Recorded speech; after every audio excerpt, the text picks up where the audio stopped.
fan, even though I'll be pleased with that result, I'll be sweating this week because you don't want to lose him. He's outstanding. Well, he's been linked with a number of clubs. West Ham were interested in him. I can't see him going to West Ham. I don't think they've got the money that's going to take him out there. What are they looking at? Someone was it? Ole, ole, ole, pam, param, param, pam. I'm not very good at this because I don't know. I'm in Australia. I'm Chilean. I know some, but I know not all. People are very crazy on paying so much money and crazy with the crazy, and letting others take it. Just insane. Why don't we live in other planets? Why don't we do crazy things? Why don't we blow out of space? I love you. It's crazy. I'm Chilean. I know Arturo Vidal, Alex Sanchez, many others. We are like, out of 100, we're like in the middle, 50. We're either good, we're either bad, but we're not the best. But Chile is going to get better. The youth, I was saying the other day on my other talk that the youth needs to be 15, 16, 17. I read something like that, and people were like, it wasn't very good because the money, that's why we have to go to Europe. Don't worry. We don't want to talk, but I love Premier League. Liverpool had the Uruguayan guy. The Uruguayan, was it? He the guy with the ponytail. He killed it. Liverpool are very nice. I'm concerned. Anyway, let's play. Yeah, so he's looked at him and thought to himself, he isn't doing it at Chelsea. It's not really come off for him there. We can take him. I can take him to the next level. At this time, as we speak, 3 games in, it hasn't happened. Yeah, you got to listen and reply, and you got to listen and reply hardcore. You have to know everything because there they talk about who's the left winger for Newcastle, who plays for Tottenham, what are the players, anyone? And then they're slapping you, they're saying, yeah, for Australia, you don't know shit, man, you don't know shit. I know a little bit about Colo. All right, maybe you know something, but otherwise, it's all right, because you make the numbers, you're supporting, you're saying yes, listen and reply, you're saying good things, beautiful things, and you're loving this because that's where your friend from Sean, he's from England. They got rugby union, London, Irish, and all the food and all the sexy people. Everybody's crazy. We can have fun and enjoy inside the pub and have a beer, have food and introduce one another, meeting up. Yeah, go. Viva Chileno. Australia, viva Chileno. Tu ha. Caliente, tu ha. Vamos. The toweling a bit and didn't really. And you're disappointed. Wow. Yeah, I just wonder if it. And the modern game can be like that. Back in our day, it was much more cut and thrust, and if you wasn't putting out, it was fairly obvious. Sometimes I think in today's game, the way possession-based teams, you can think that they're not putting it in when perhaps they are. So I would slightly disagree with you on that front with him, but there's no doubt. Chelsea have a question mark over him, I think, Chelsea fans like you do. Yeah, and Arsenal fans have got a question mark at him at the minute, I think.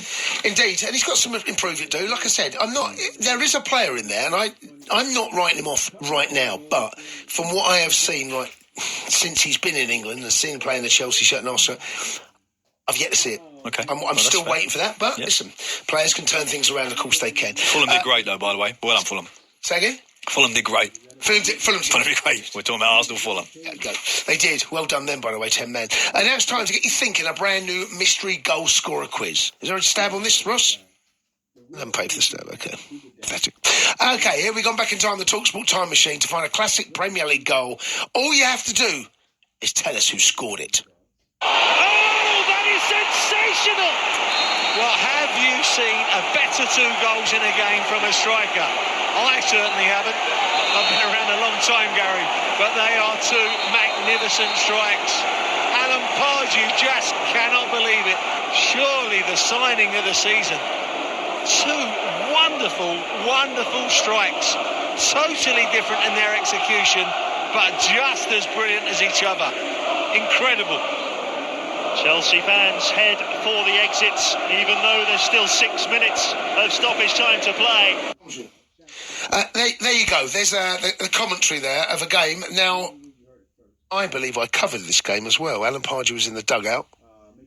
Are we just? Yes, he's very. Yes, very. I think you won, didn't you? Was it 2-1? Well, is it 2-1? Obviously, of course. Are we giving the game? Do you know what? We're not going to give the game away. Okay. We're not going to give. I might have already given a little bit away, saying I was covering the game. But if you know what that game is, you can text in 81089 or phone up. Want to phone up? Yeah, phone 03717223344. Two very special goals. It was a night game, I seem to remember as well. Yes, indeed. This is the final words. He's Alan Pardew. I'm Jason Cundy. Get your calls in 03717223344. Football is full of fans, so whether your team is flying high or just letting you down, make sure you get your voice heard on the UK's premier fan forum every night on the Sports Bar on TalkSport. They're the best thing in the world. Simple as. I didn't really understand that. Don't miss the fan phone-in, weeknights on the Sports Bar from 10 on TalkSport with TNT Sports. This isn't just football. This is everything. Stream on Discovery Plus or watch on BT, Sky and Virgin Media. Subscription required. 18 plus terms and conditions apply.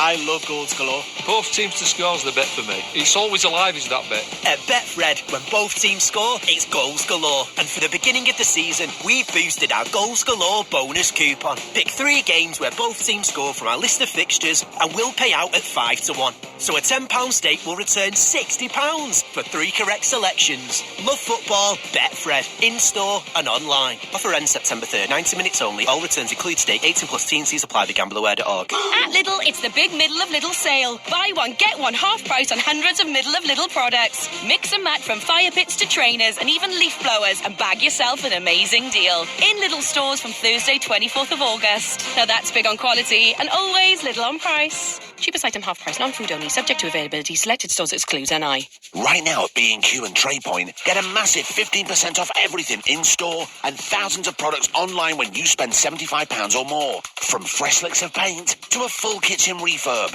That's 15% off everything this weekend only. Plus, TradePoint members get their loyalty discount on shop. Hurry, ends Monday. Shop in-store or online. You can do it. £75 or more in a single transaction. Exclusions and terms and conditions apply. See DIY.com or tradepoint.co.uk. Only Murders in the Building is back on Disney Plus. You know what this means? Murder? Yeah, murder. Featuring Steve Martin, Martin Short, Selena Gomez, Paul Rudd and Meryl Streep. Look at this cast. They're all killers. The Evening Standard has called it the best comedy series of the decade so far. This is so exciting. I'm honored to work with you. Just don't upstage me. And 5 stars says Heat in The Guardian. We're onto something here. Only Murders in the Building. New season now streaming exclusively on Disney Plus. 18 plus subscription required. T's and C's apply. Reasons to like TalkSport. 1, 2, 3. Football, golf and cricket, your season ticket. A punt on a wicket and goals. A bit of Super Alley, the dance at Alley Pally. The next at Abbey Valley and Grand Green Bowls. Addy on the Depot, the old firm life from Glasgow. Leather on the Willow, plus Perry Groves. Premier League footballers, runners, riders, bowlers. Lots of angry callers and anecdotes. Don't be a blockhead. Listen to TalkSport on DAB Digital Radio 1089 and 10:53 AM on the app and on your smart speaker. TalkSport. Arsenal's 100% start to the Premier League season is over. Arsenal 2, 10-man Fulham 2. And there goes the full-time whistle. Manchester United have snatched all 3. Okay, I'm gonna do it my way. I'm gonna do it. I got battery 67. How long is 67? How? I don't know how. Oh, I've got all the. I'm supposed to do this, amigo. Me. Dog partner called for central database to training military with AI. I was meant to do that, amigo. Oh, looks good. Oh, I better do it. Come on. Partners call for central database for training military AI. A tech industry leader and military AI experts testifying before the House Armed Services Committee on Tuesday said the U.S. Department of Defense urgently needs to streamline its lagging data collection practices if it wants to maintain its lead in the global AI arms. Scale AI CEO Alexander Wang, who was among 3 witnesses testifying Tuesday, told the lawmakers he believed data is the ammunition in an AI war. Can AI help with mental health? Searing explored the top barriers believed to be preventing the DoD from rapidly adopting and deploying AI on the battlefield amid a surge in private sector AI hype. Wang, whose firm were forwarded a $250 million contract by the DoD last year, dinged what he views as the military's inability to properly use the massive torrents of data it generates from its machines and weapons system to train its own powerful military AI models. DoD lacks the proper data retention and management systems to operationalize it, Wang testified. Within the DoD, much of our key AI asset, our data, is being wasted every day. The tech executive called on the military to create a centralized data repository, where it can effectively store and use what he estimates is around 22 terabytes of military data generated every day. Failure to do so, he warned, risks ceding ground to China during the dawn of a new era of warfare.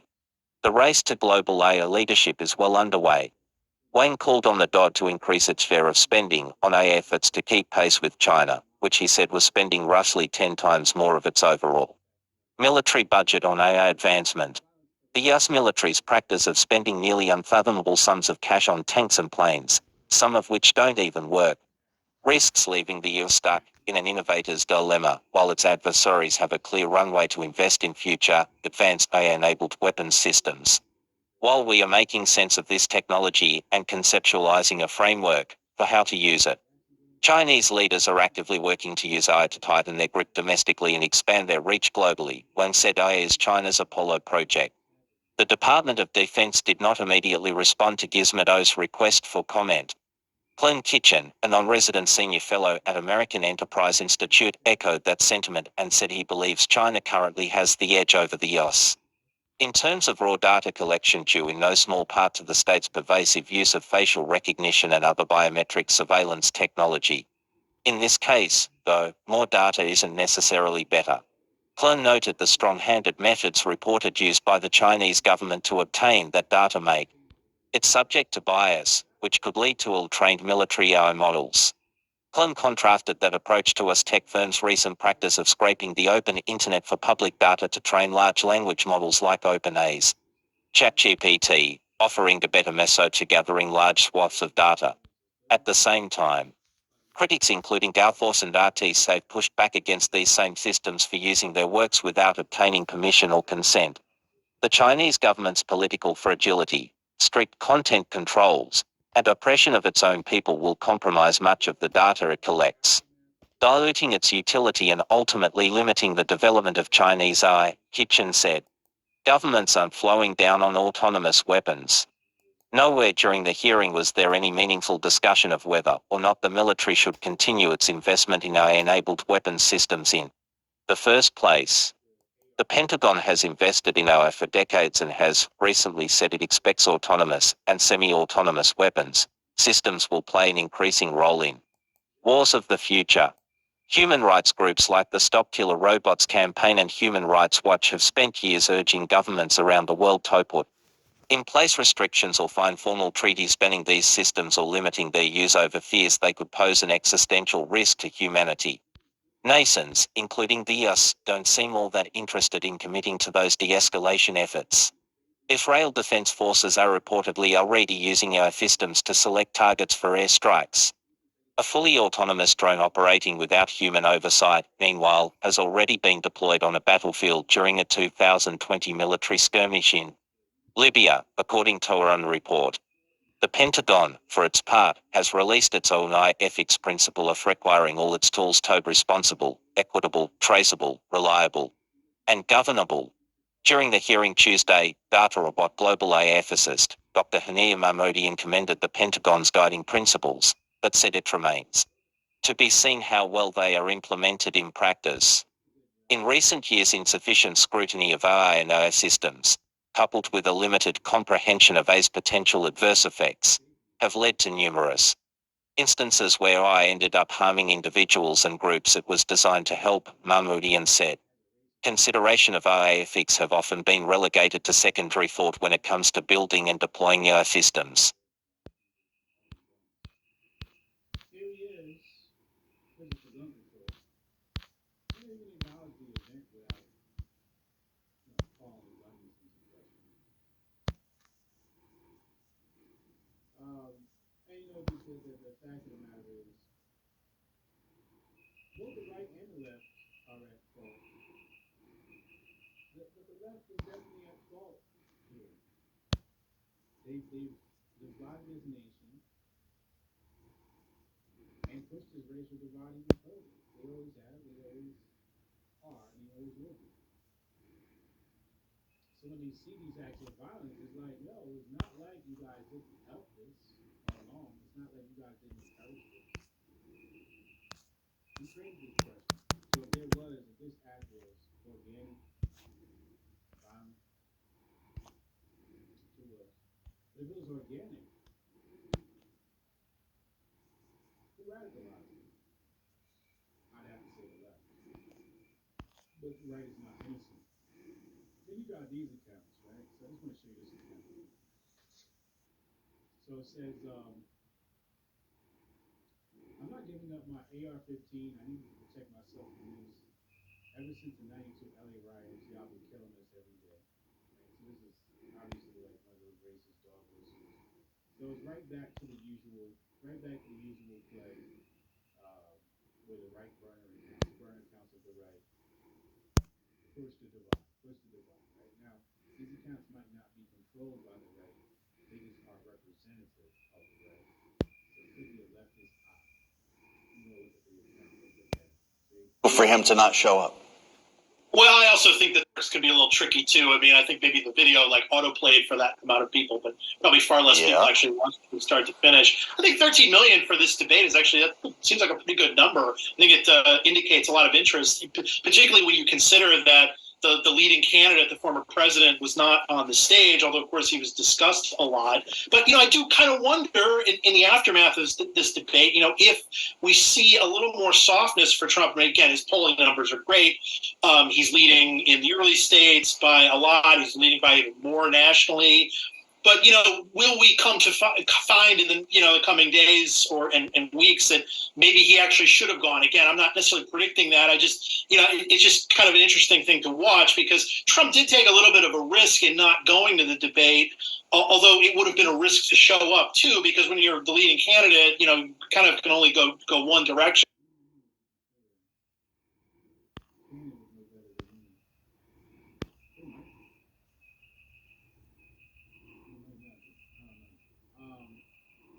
I was looking in the comments underneath this tweet. Somebody says body count. Yeah, see, they spotted it. A lot of people were able to spot these body counts. So you have to be careful out here.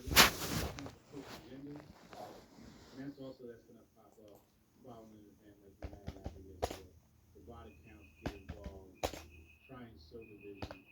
Let's see, Vivid, Robert Tsunami's response. Let's see how sloppy this was.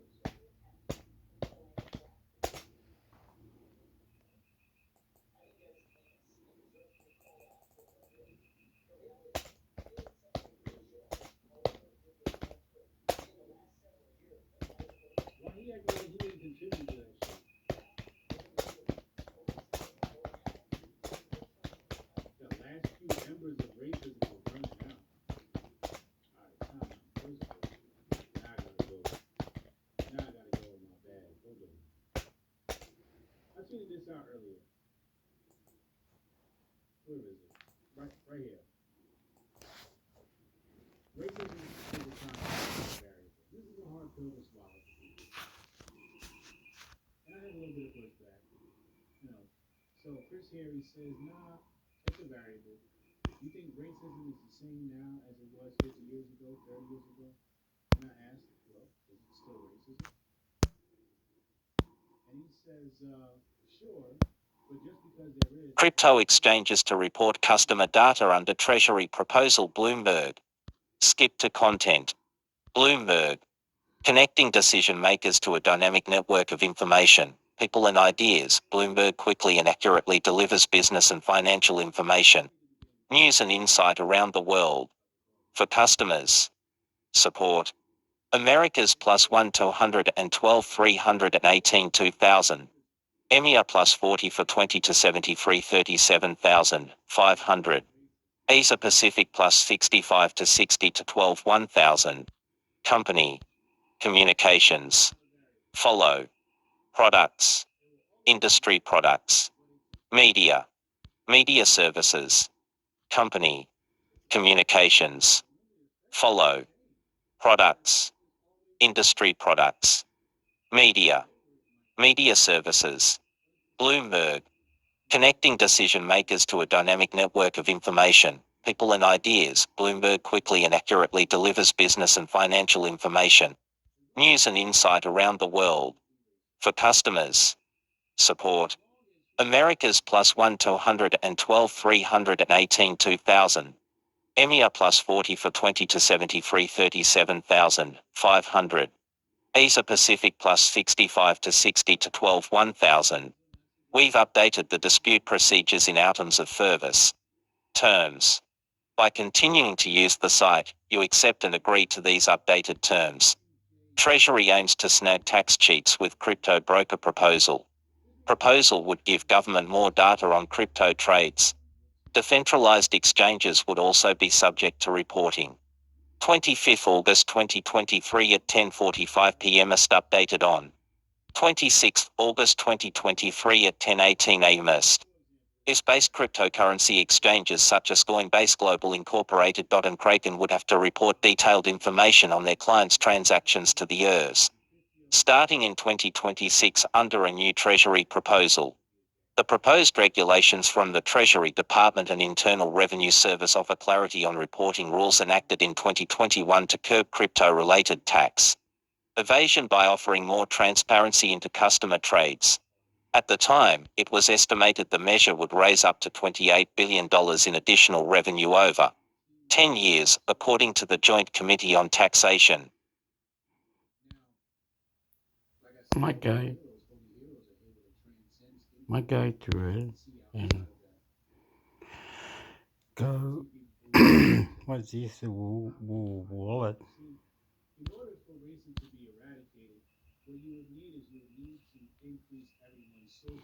Wow, there's a lot of reading. I can't read it. I'm not allowed to read it.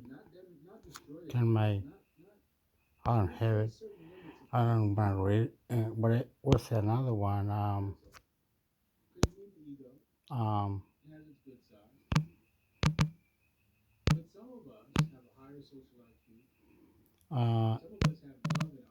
AI tool. Like if you want to know, point the camera to the plant, point the camera to the TV, point the camera to whatever, and it'll tell you what it is.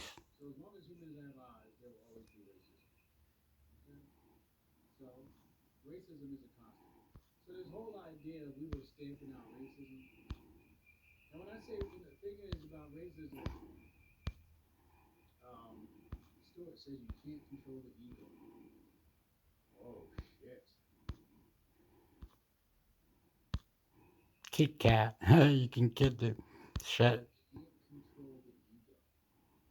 Smart writer. What's that about?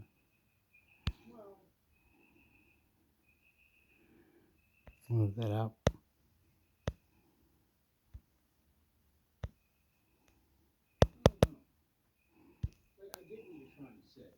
Yeah, that'll be. No, it's not doing it. Oh, it is now, amigo. It's loud and everything. It was ding. Anyway, go over here. This AI power writing assistant that helps you write better, faster, and smarter. Smart writing AI can help you more productive and bright, smart. Whatever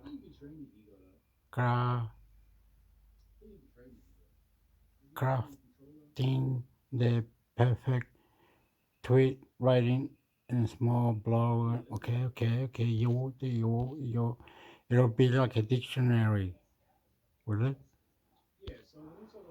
The faster and easier way craft and social and faster.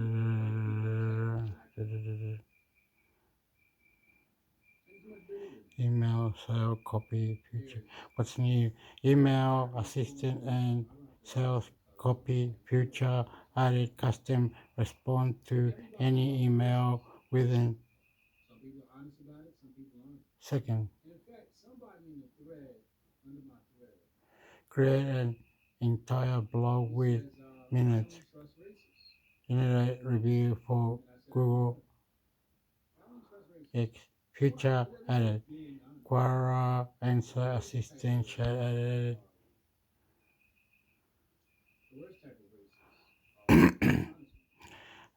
What else? Created letter or digital add tools added. Great. But can those? I know something. Look, see those gonna be the settings, right? Oh, gonna probably those gonna be the settings, right?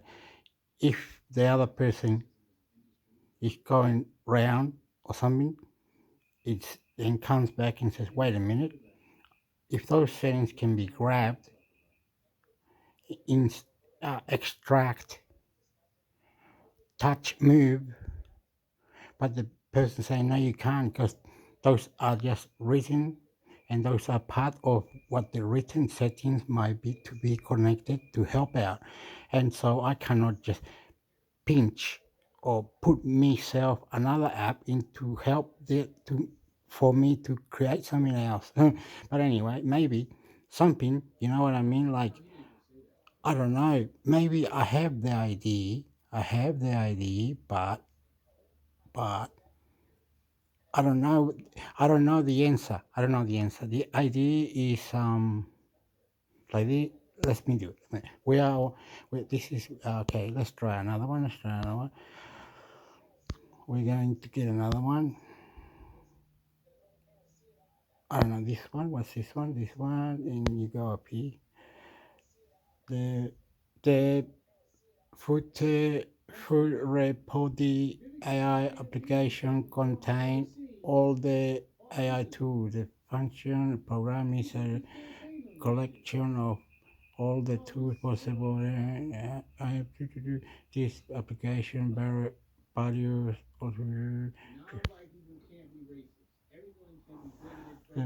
But what does it have? It's got ChatGPT, Inspiria, OpenAI, copy out, how to.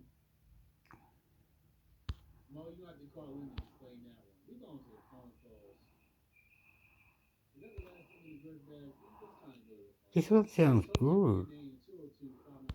It's got me because you can say something like, can you make this browser get text to speech? Can you get this browser to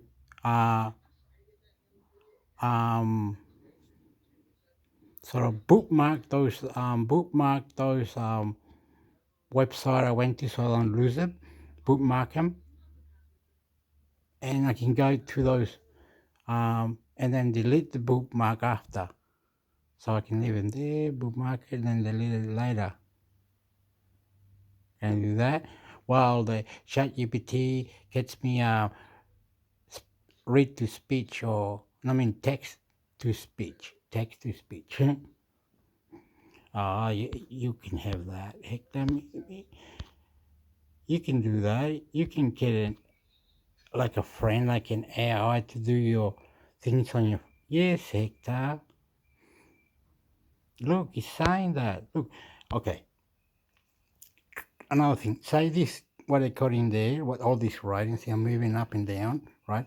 If that can be pressed in death.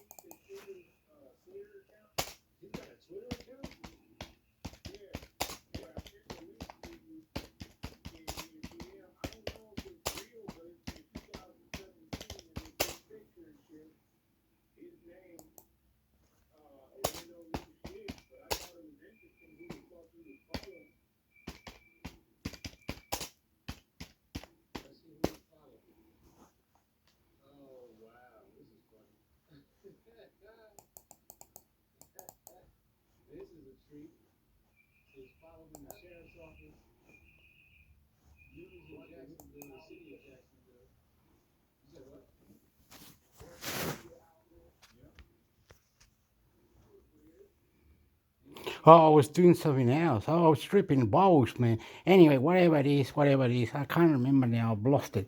If we were inside here, where the writing is, I move my hand,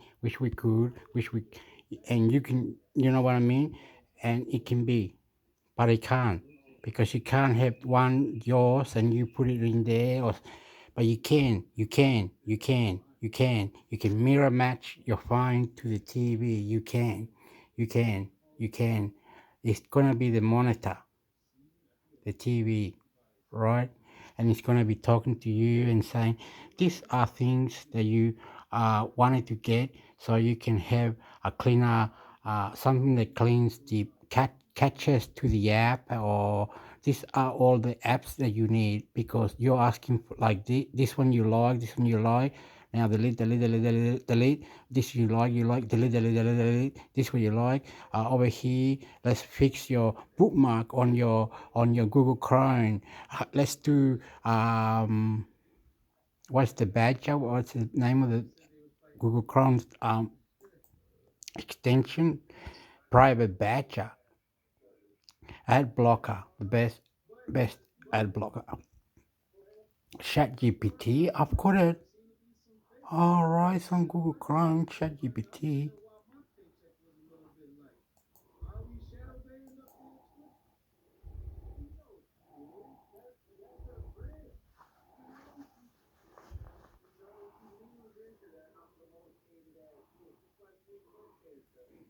Anyway, I'm not with it today. I'm not.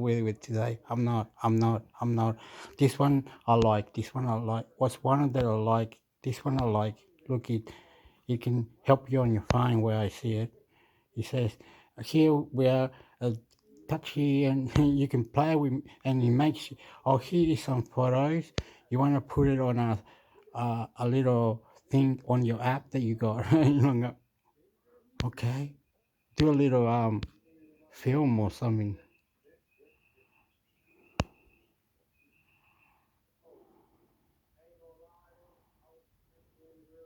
Oh, you put the photos and the writing is for the photo. There you go. It does that. There you go. It helps you do that. There you go. It helps you do that. It helps um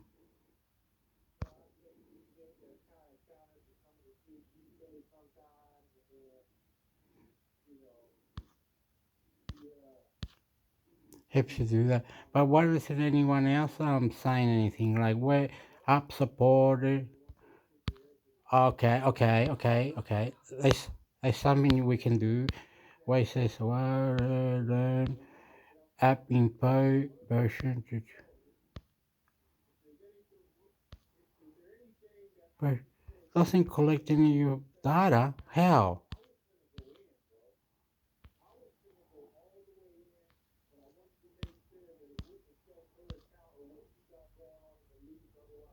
App permission. Right, here we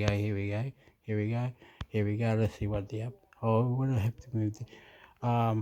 Advertising ID permission, run for foreign round service by, have full network access, view network, prevent phone from sleeping, play instant refer IP, view Wi-Fi connection, receive data from internet.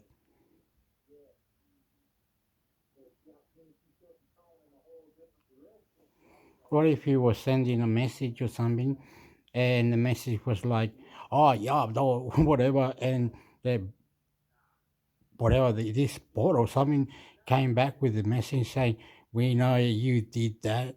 You should be in court or you be in jail." What the fuck?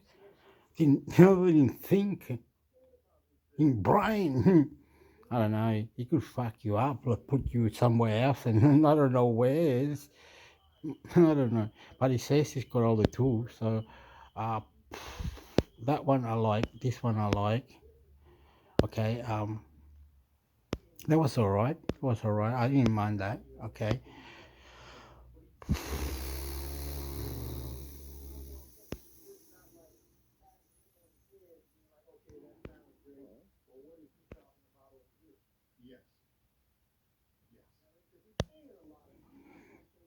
AI chatbox. The number one.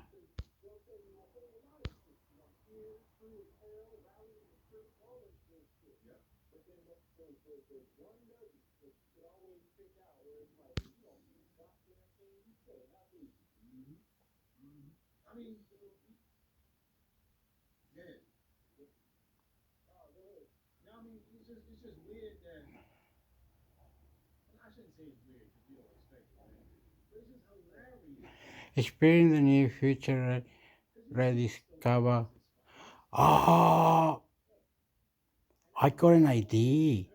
I got an idea as well. Got an idea. All right. It says, the TV pisses me off, but I love it. This guy is Jacksonville shooting after dash AR-15 dash Looney Express Elon Buck the gift report. What's the name of the YouTube bloke? He's live. Hotep Jesus. Hotep Jesus. HOTEP Jesus. He's a black man. He's beautiful. I love him. He sort of says weird stuff. Like some guy at the moment is on says ransom me employ the Donna Bash. The Jacksonville shooting was caused by the civil rights movement and activists for talking away while privilege and causing anger. Anyway, I'll turn it off for a few minutes. Yeah.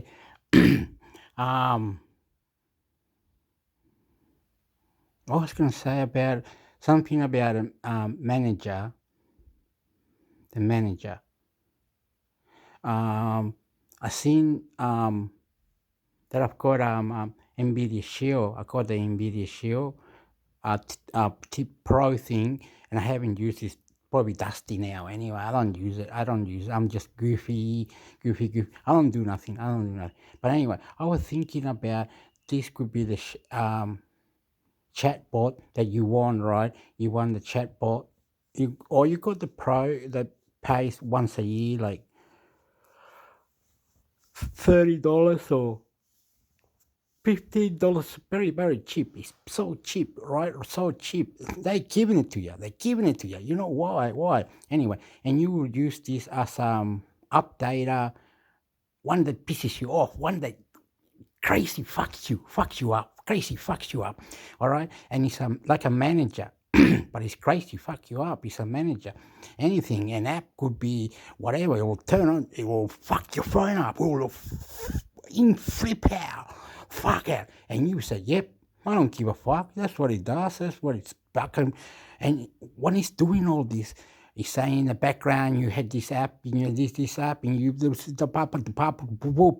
radio, and it's all the internet search. It fucking did everything. All right, you loved it. You know why? You loved it? Because if it's not listening and reply, if it's not packed in the brain, like YouTube is a platform. YouTube is a platform to lay all your videos and stuff like that. I don't know how to do this, but I'm just saying this could be used as a manager.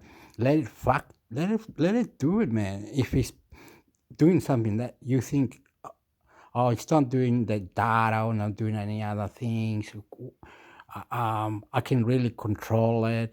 Or it's just doing the calendar, it's just doing me Gmail, it's just doing things whenever I get a Gmail or a mail or whatever, it'll stupidly do that, but I can turn that part off to say don't do that and don't do this or whatever, and you can control it like a manager, but it it helps you get your battery up and all this, and if you were a gamer or something, it will probably help you to engage with the game so it doesn't freeze, or how to get the APK TVs. That's what I should have. I don't know, but I'm not doing that. I'm not, fuck this shit, man. You know what I mean? It's best. It's best. It's best. And then you're going to say, oh, but Daniel ruined my phone, keep me a virus. What? You ruined your phone? Give you a virus? I didn't think of that. Okay. So if the phone gets hot, amigo, if the fuck said and it flashes here, it does all crazy things all the time. It doesn't want to go off. How do you do? You could have turned it off. Yeah, but someone might ring. No. Oh, you control it. You make it off. You make it off. You get the chat GPT or the robot thing AI to go off. Don't let it use you. You use it, or something like that. Wow, lights. I've got a light. My lamp. You touch it on the top and turns on. Someone gave it to me. Anyway, I'm going back to the blog before I lose it. Anyway, let's get out of here. This one I like. Okay, I like. What's the name of it? AI Chat GPT. It's got everything on it. It's probably got the Pro that you can get.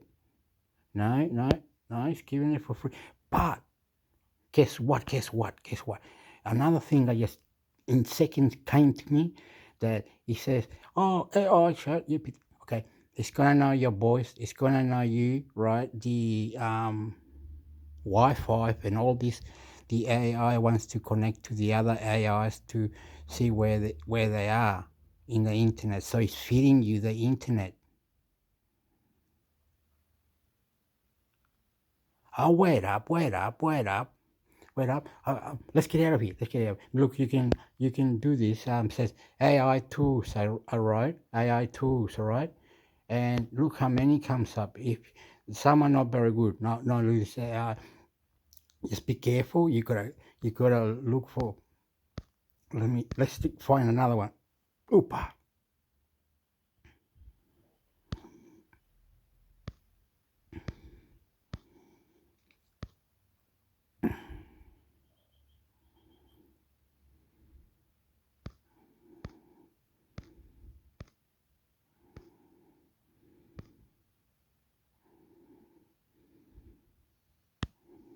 What's that? The most powerful research assistant, powerful by AI, meet the perfectity, your new way to find knowledge more than a search engine. I don't know about it. It'll more than a search engine, is it? Oopala. Future. Come on, amigo. Come on, read, please. Perfectity, pilot search influence with ChatGPT 4 or AI comment with a.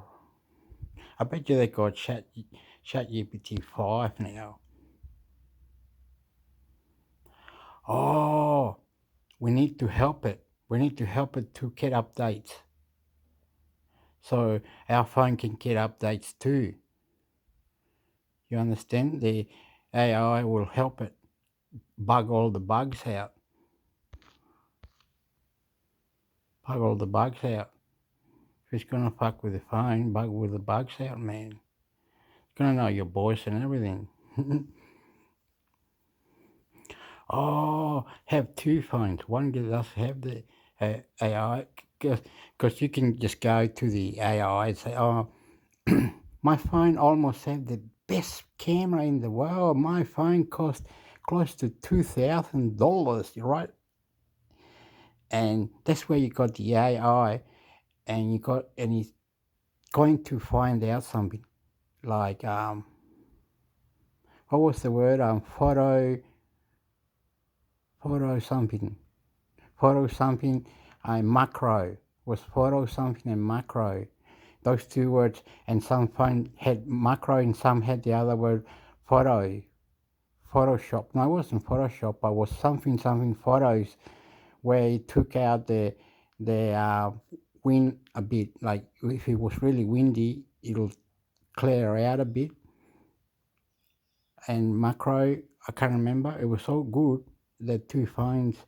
And you will say you will say this phone doesn't have this and this got that and this other one got this, so they're missing out. Why don't they have it all in one? And that's what it is. That's how it should be. All in one. Oh yeah, and you got to go to the new ones. The new ones. Guess why? Because this is my phone now, the S9 Plus, and it's not getting no more updates. Anyway, I'll get one of these things one day. You just gotta look for it, amigo. I'm anyway. I love you so, but you know what I mean. I'm not a bad guy. Me not a bad guy. Me not the bad guy. You're not the bad guy. We are the bad guy. What the bad guy? You know, understand though. What the prendo? Suprendo.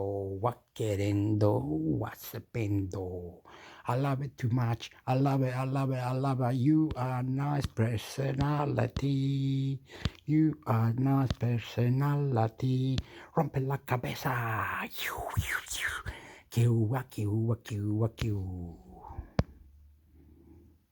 A Q.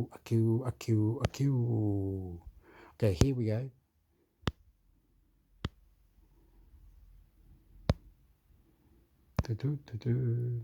VNG files IPO and us to become first Vietnam tech firm to go public in NY Bloomberg. Internet startup VNG Ltd. Filed for an initial public offering in the US, making it the first Vietnamese technology company to seek a listing in New York and adding to a diversifying roster of companies planning listings as equity markets for VNG, which plans to offer almost 22 million shares in the IPO, will set a proposed price range in a later filing with the US Securities and Exchange Commission. It said in its filing Wednesday that VNG will continue to be controlled by its founders, Lê Hong Minh and Vuong Quang Khai. VNG will own 49% of VNG Corp, the Vietnamese operating company. Wow. Well, that's what I get it wrong. They ask to have culture or something because some people might be Portuguese or different nationality and they buy different things like casinos, houses, big buildings, a lot. Anyway, you know, and in that community or that place will have that surrounding of Europeans or Latin American.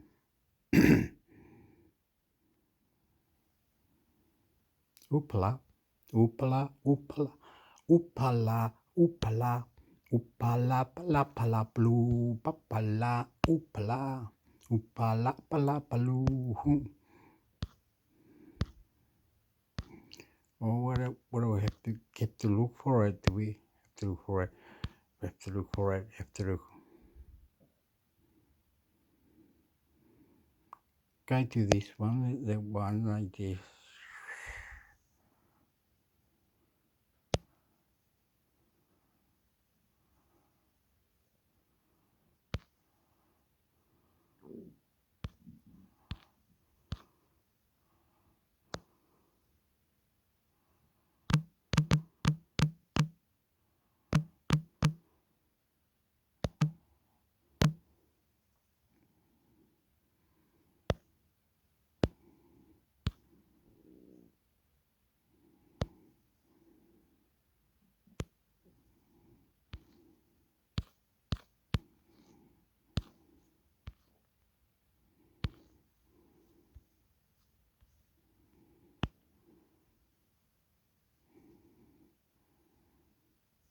It's time for Twig This Week in Google. Stacy, Ant, and Jeff are here. We're going to talk about Threads, 100 million users strong now. What does this mean for the Fediverse? We'll also talk about Amazon Prime Day. You won't believe of aspirational. Not any other, because a few have said we're not going to have anything to do with this, but the ones that are not defederating Meta, and you would have a perfect back and forth conversation. I was wondering how that was going to work, because I heard you talk about it briefly on the show Sunday. Like, what is Meta getting out of joining ActivityPub? Nothing. Seems like it goes against their business logic, right? It kind of, maybe if you want to like really screw Elon Musk, this would be a good way to do it. So here's an interesting post from the New Stack. Get better PR. This is Richard McManus writing. Threads adopting ActivityPub makes sense, but it won't be easy. And I'll go to his conclusion. It's early days, but in my humble experience, Richard McManus, senior editor of the New Stack, writes, Threads feels like a text-based version of Instagram. That's accurate. The content is a mix of aspirational and motivational, and the current algorithmic timeline is peppered with celebrities and influencers peddling their memes. Perhaps the biggest challenge integrating with Fediverse apps like Mastodon will be the cultural differences between the two communities. But I'm not worried about that, because it's like parallel rivers. Just because you tap into something from one doesn't mean the whole river comes through that pipeline. Sure. He said, I hope Meta does successfully adopt the protocol so that Mastodon users like me can add a few Thread users to their feeds. The ideal outcome would be a bunch of new apps getting built that tap into both Mastodon and Thread's social graphs.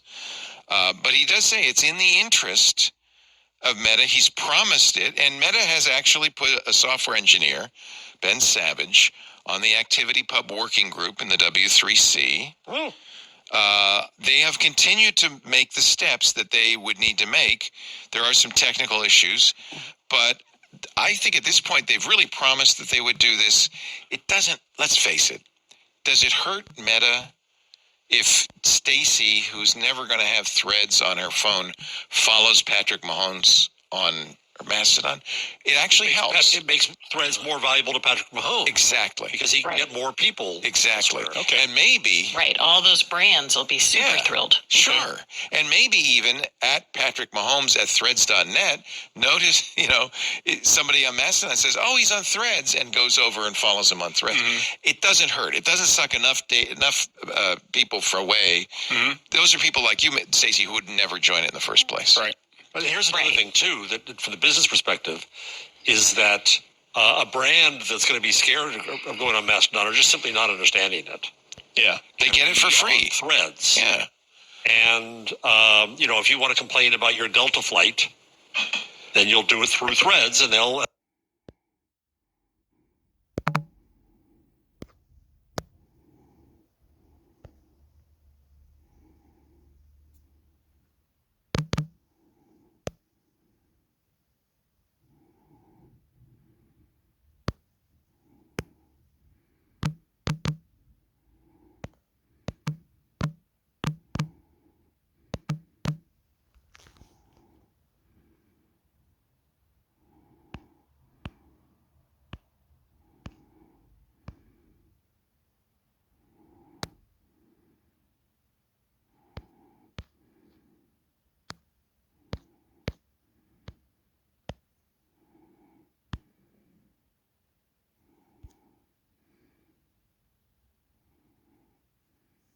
It's time for Twig This Week in Google. Jeff's here out, only to withdraw from the deal because Meta's lawyers told them it would get challenged at the FTC with an uncertain outcome. That's what I'm digging right there. It's keeping folks honest and not trying to just slide stuff under the table.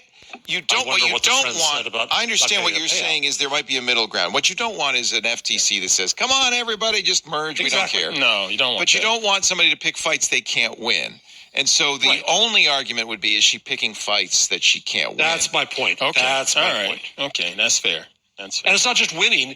I mean, it also, I think, one can judge whether all the fights are the right fights. I disagree with some of the fights. You're going to agree with some. We're going to disagree with some, and that's okay. But I think she came in. Oh, now I'll piss you off. She came in as an ideologue. And it's hard for an ideologue in Washington to make great victories.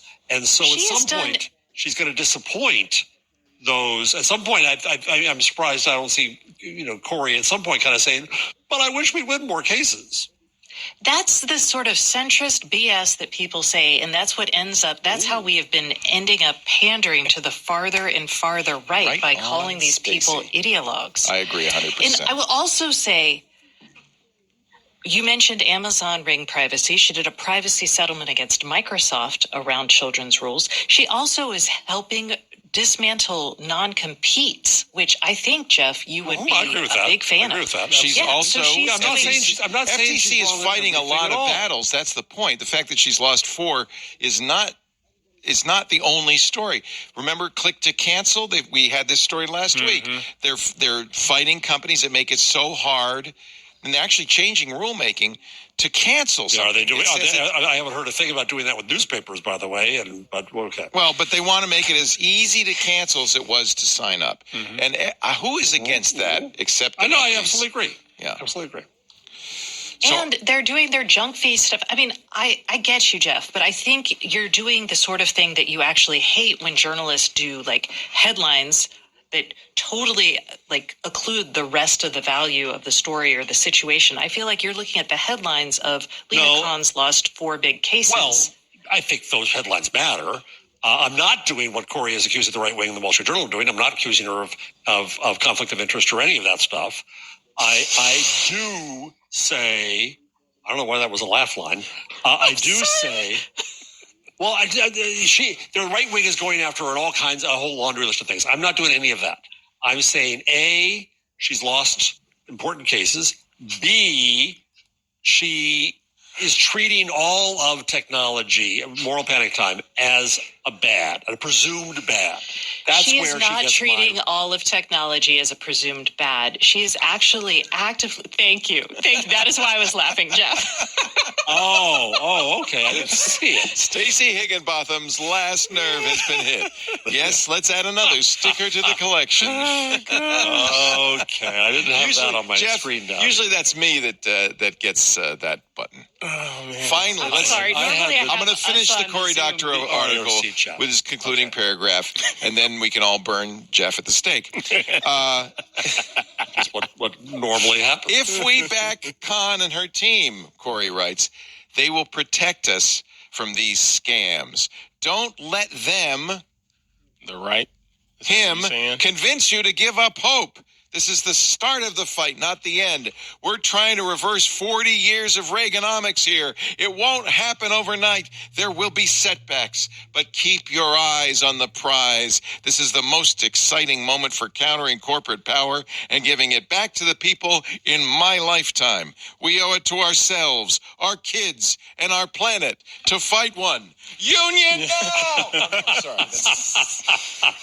I wonder if he's projecting this to be another 40-year battle, since we're trying to clean up 40 Corey years. is great, and he's also one of the best writers we have. He's a polemicist, and he's a brilliant polemicist, and this is polemic at the highest order. Yeah, that's you got to take. And I don't disagree with him. I understand your point absolutely, Jeff, and you're a little bit of hand-wringing here.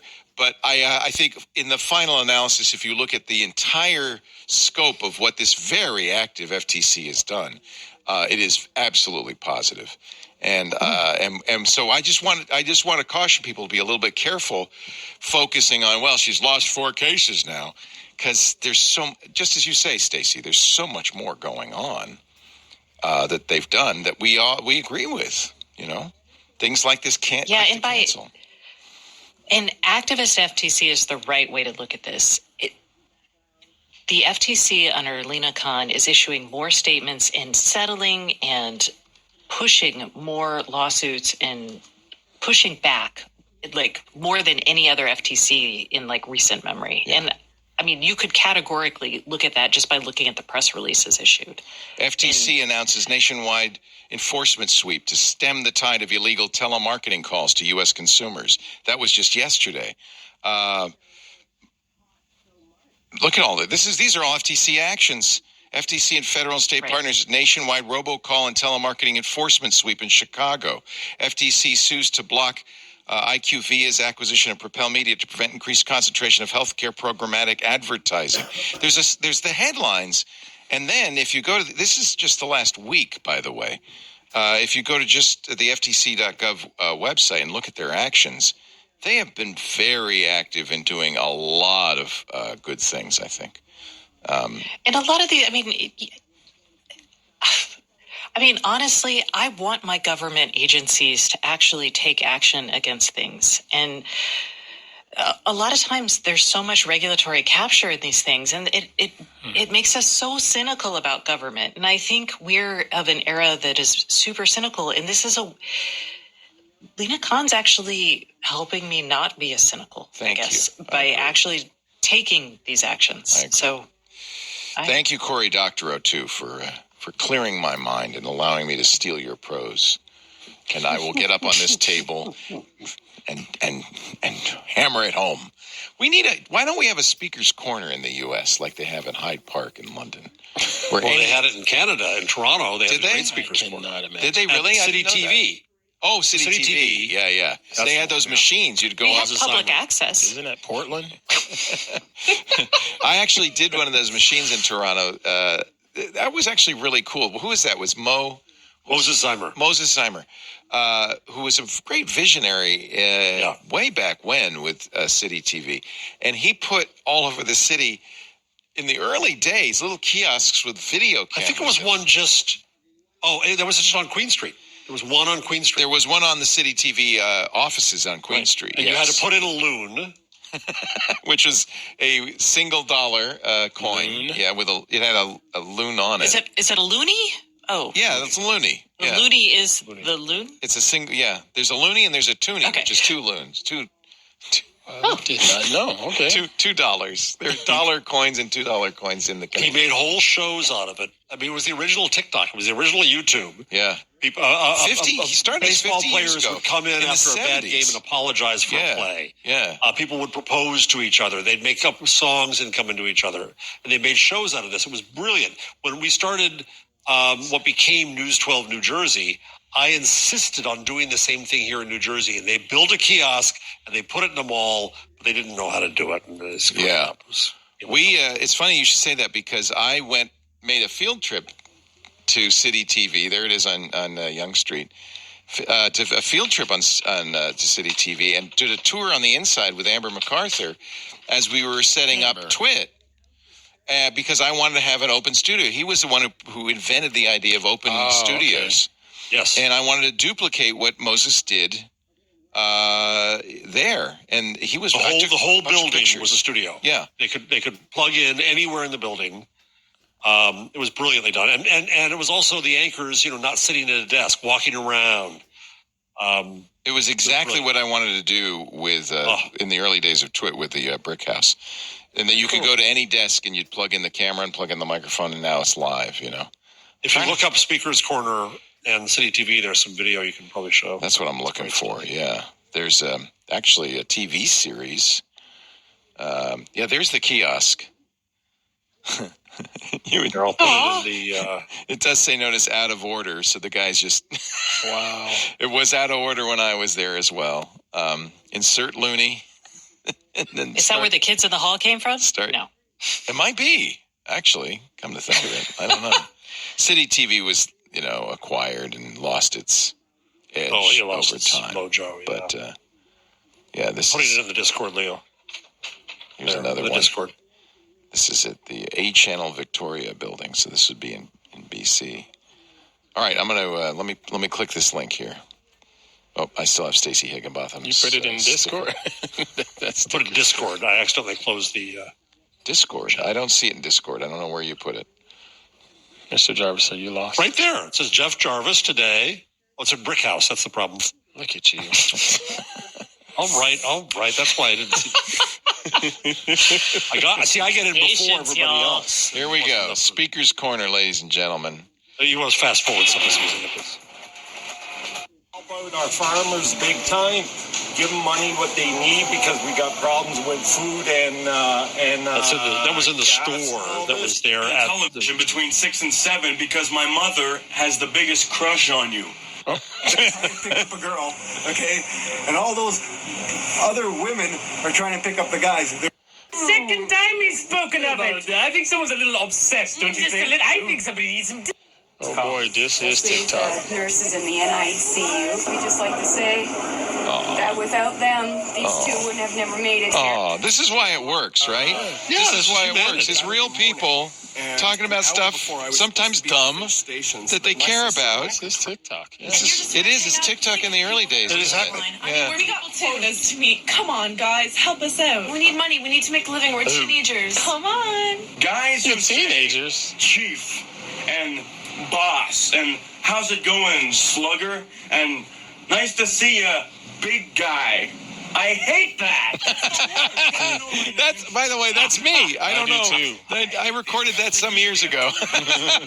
You don't say babe. I hate that. Actually, they probably call you big guy all the time. I have a buddy that calls me Tiny, actually. Tiny's even better. One of the unknown things about it was you thought you had to put it in the loony to make it go. The truth is the camera was just on all the time. It was always on. They weren't that sophisticated. They hadn't figured that part out. That's hysterical. That's pretty cool, though. That's so Zymer was such a pioneer in television. It was. I don't care to be a part of it, but it's still a pretty cool idea what they did. Yeah. Well, Dude, you could go on there and make a petition for the hardheads to get into college. Yeah, I could, couldn't I? You have Speaker's Corner. It's called Twitter, really, right? Yeah, same thing. This was Twitter before Twitter. That's exactly the thing. What did you call it? Speaker table? Speaker's Corner. Speaker's Corner. And because for 100 years they've had Speaker's Corner at Hyde Park in London, where crazy people would go put a Apple box and they'd get on that was Portland. No, London, England. Oh, there's that too. I thought that was just New York City. Hey. I lived in New York. The street preachers. That's basically them. Yeah, absolutely. And they have megaphones, right? I don't know if you're allowed to have a megaphone in Hyde Park. Maybe you are. I don't know. Speaker's Corner. Here it is, the Royal Park's a traditional site for public speeches and debates since the mid-1800s. They even have a little plaque there. We didn't invent free speech. No. What? No such thing. No, we did not. No, we did not. All right. Let's take a break. When we come back. I just read a wonderful book. I listened to it on Audible. I'll do a quick plug here of it. Called, where is it? Life, Liberty, and the Pursuit of Happiness by Peter Moore, which is the British roots of, British roots of our sense of freedom. Ah, very interesting. John Wilkes, who's one of my heroes, Benjamin Franklin, and other characters in it. It's really well done. Nice. I must read. I will add it to my wish list, which is ever growing. Now you can do a commercial. Ever growing. Well, we just did an Audible commercial, and they didn't even pay for it. Damn it. Tickety dang it. Life, Liberty, and the Pursuit of Happiness, Britain and the American Dream. Well, it makes sense. If you listen to the sample, it is that accent, too. Is it really? It's narrated. Oh, John Lee is wonderful. One of my favorite readers. Adams had done as much as anyone to bring the issue of independence to a head. As he rose in reply to I love John Lee. I love John Lee. He does Peter F. Hamilton's novels. You've probably heard his John Lee's narration, John. No? Oh, you read him in book form. You old-fashioned fuddy-duddy you. Our show today brought to you by Brook Linen. I must buy more so that I can have... Because I change the sheets every week because I'm a civilized human. Brook Linen is the best linen ever from Brooklyn. BROOKLINEN. Sleeping during the hot summer months, and we are getting the hot summer months, to say the least, can be a little bit sweaty, a little bit difficult. That's why you need Brook Linen's hotel quality luxury bedding delivered directly to you at your door for a fair price. Because they have sheets for the cool sleeper. Cool off with their crisp, classic percale weave. Now, Lisa and I opted for the best-selling buttery smooth Luxe sateen sheets. Oh, those feel so good. Brook Linen's mission is to provide you with hotel-quality luxury bedding at a very fair price. And I have to say, having bought very expensive linens, I was so pleased to see the prices at Brooklinen. Founded by a husband and wife duo, Rich and Vicky, in 2014, about 9 years ago. Brooklinen has everything you need to live your most comfortable life. Upgrade your home with quality products, curated designs that'll leave your guests swooning. Brooklinen has been making dream spaces a reality for almost a decade.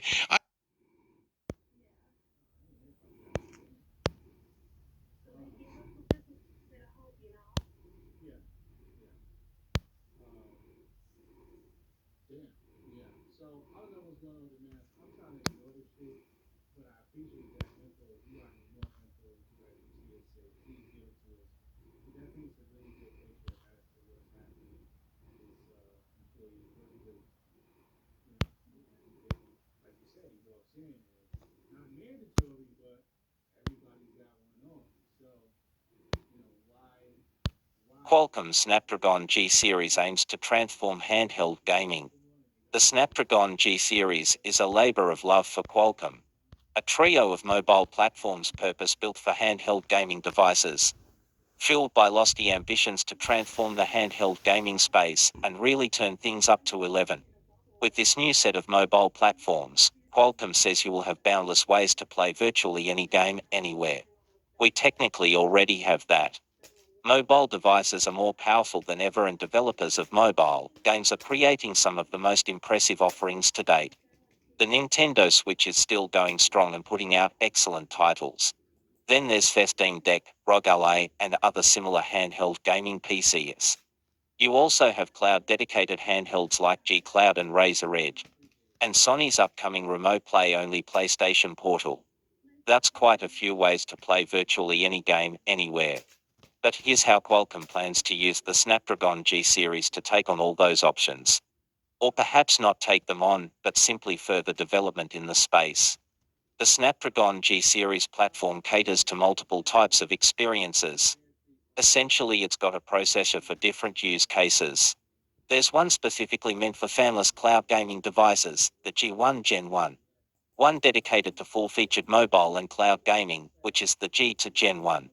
And then there's the flagship platform, aimed at tackling handhelds designed for performance and enthusiast-level gaming, the G3X Gen 2. It's not quite clear how good performance might be on these new devices running the flagship processor, but handheld makers are already taking notice. This week, Neo announced it was partnering with Qualcomm to develop Pocket as an upcoming handheld powered by Android, running on the G3X Gen 2 platform. Neo will be one of the first companies to use this new chipset, but there will undoubtedly be more. Can it handle PC games when it comes to performance? Probably. In a recent interview with Verge, Qualcomm gaming director Missan Chandrasekhar said that they could easily crank the G3X Gen 2 up to 2 GHz and have no problems beating a Steam Deck. But that would also tank the battery life down to about 30 minutes. And that's not really an optimal experience. Chandrasekhar also hints that Qualcomm is testing potential applications of using the G3X Gen 2 with a compatibility layer for playing Windows PC games on non-Windows handhelds. Not too unlike the Steam Deck does with its Proton layer. Though Chandrasekhar doesn't explicitly state this is something that will make it into production-ready units. Still, it's an exciting prospect. All of that said, the performance for the G3X Gen 2 is certainly there. Qualcomm says a GPU is 2x faster than the one in the G3X Gen 1 that was in the Razer Edge, and its CPU is 30% faster. It's also equipped to handle Wi-Fi 7 high-band simultaneous HBS and 5G sub-6 and mmWave. It very much appears that there's a bright future for Qualcomm in the handheld gaming space, especially as leads to more handhelds capable of running PC games.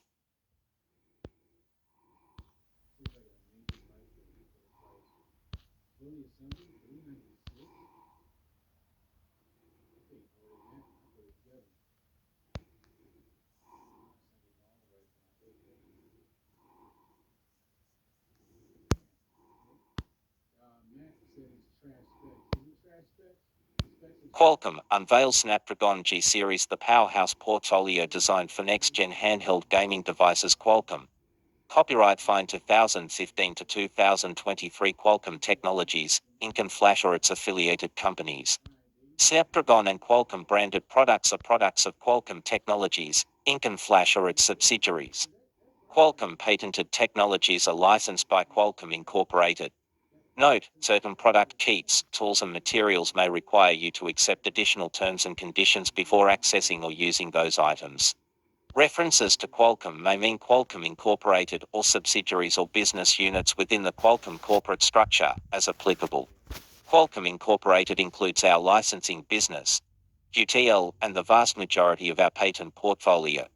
Qualcomm Technologies, Inc., a subsidiary of Qualcomm Incorporated, operates, along with its subsidiaries, substantially all of our engineering, research and development functions, and substantially all of our products and services businesses, including our QCT semiconductor business. Materials that are as of a specific date, including but not limited to press releases, presentations, blog posts and webcasts, may have been superseded by subsequent events or disclosures. Nothing in these materials is an offer to sell any of the components or devices referenced herein.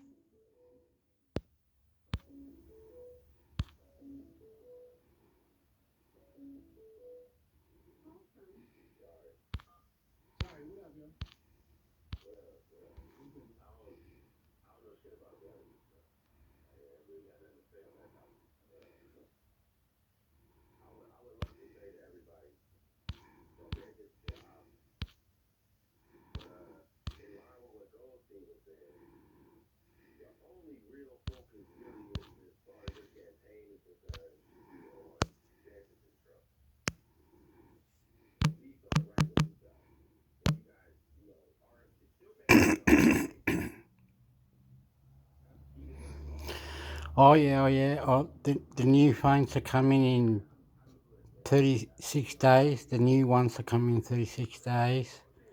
Some phones might still have G8 Gen 2 or maybe just upgrade the battery higher and it still works faster. They get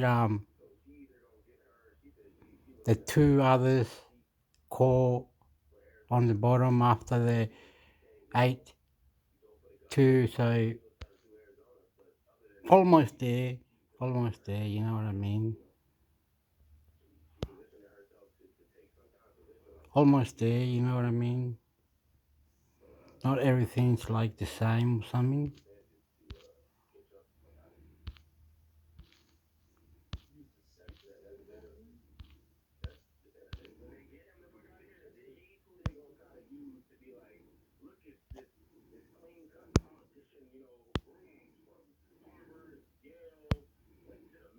Snapdragon Spacious partnered QNAR with Uptail.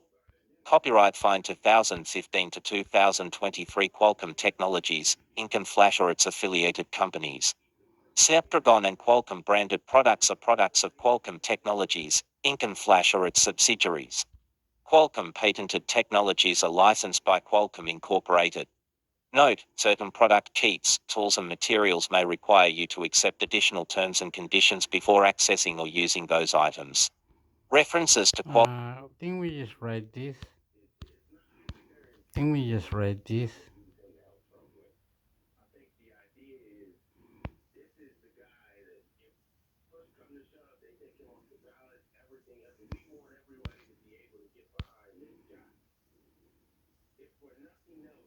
The developer port, what's this? Here you can download it or something like this. Oh, this is mad, eh? You can go to the portal. So I'm going that way. And you press it. Then you look into it to see resource and blog. This can go up.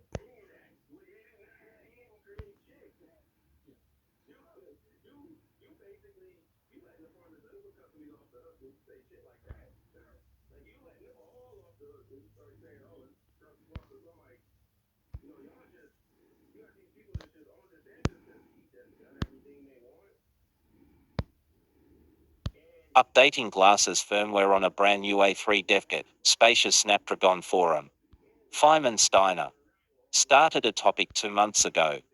If you are new to Snapdragon Spacious, just got a new A3 DevKit and want to upgrade it to the latest firmware, please take a look at the following SAQ article first. https://support.spaces.qualcomm.com/a/solutions/article/72,606,249. There is currently no upgrade pass from the initial firmware 914 to the latest version if your Motorola Edge is on Android 13. Please use of one of the workarounds in the article. Hey, I am having a lot of trouble getting a firmware update to a new A3 DevKit. I cannot enable developer mode and I have not been able to get any applications running on the glasses yet. This sounds like a similar problem to the one mentioned here, but the link provided here is dead. Is there a chance that this could be updated to point to the article? Feynman Steiner said 5 days ago. Hi, this issue has been resolved, hence the SAQ article was taken down. There are still a couple of other problems with updating right now though. Could you please open a ticket with support@spacious.qualcomm.com and send us your firmware version and serial number? Here a guide for finding them. Help desk, Qualcomm. One person likes this. Lodging off Ignoob to post a comment. More topics in announcements.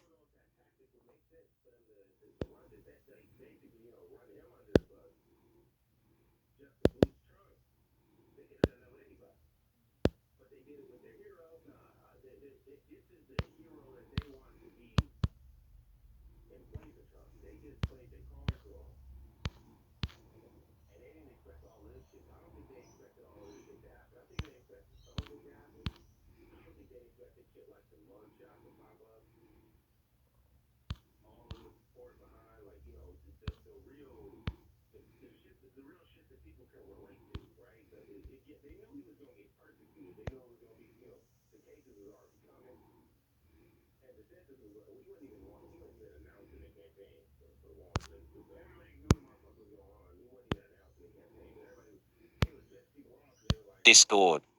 You've been invited to join. Snapdragon Insiders. 113 online. 1,651 members. They do that. What is Discord? Like you go here, and we did the tools.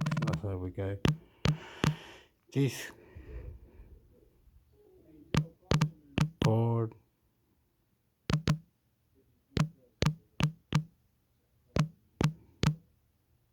Alternative.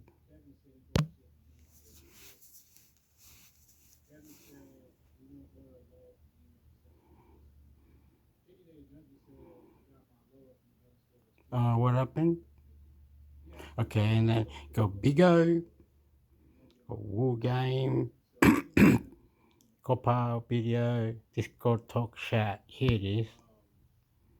Do you have to have it so you can meet up with other people? And is it hard? What the hell? What the fucking hell is it, man? Was it hard to control? How do you control it? Talk game, stream, join communities, Discord when you want to make home for your community and friends where you are can stay close and have fun over text, voice, and video chat, whatever you're part of, school club, gaming group, and volleyball. So can I have this in my YouTube channel? When it's on, I can have Discord on YouTube channel or something. Discord again, whenever has meeting and just talk, friends and voice, grab, see, relieve, text for stay close with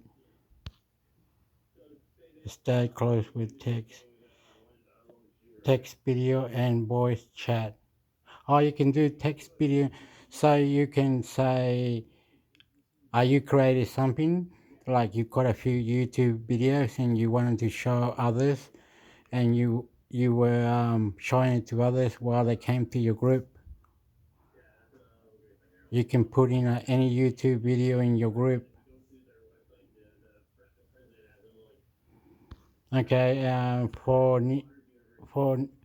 few customer.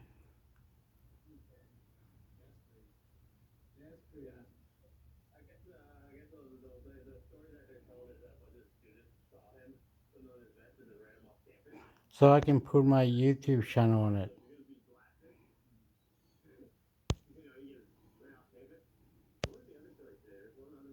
So I'm gonna put it on.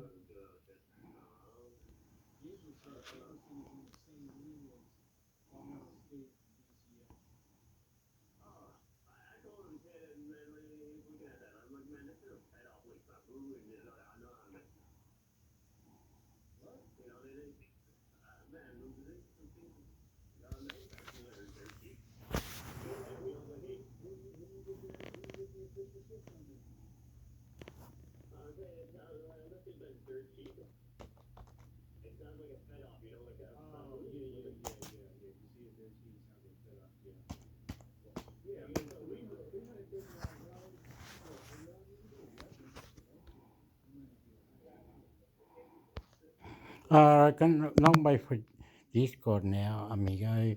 That's another day now, Discord. Oh, the other one. There's another one. There's another one. We were going. It got bing, bing, bing, ding.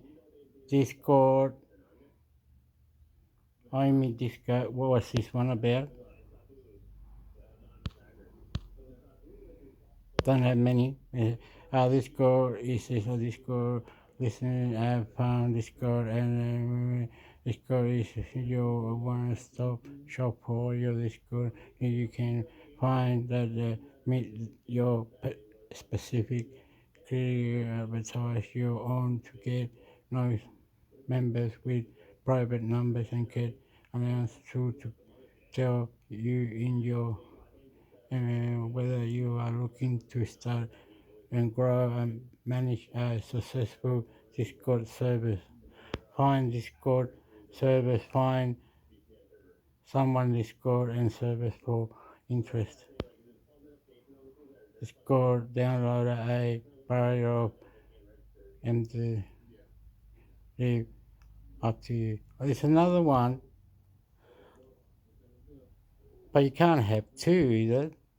Can you have two now? You have two. What's it do? Find best Discord server, thousands of servers at your fingertipping. Best category to have, so instead of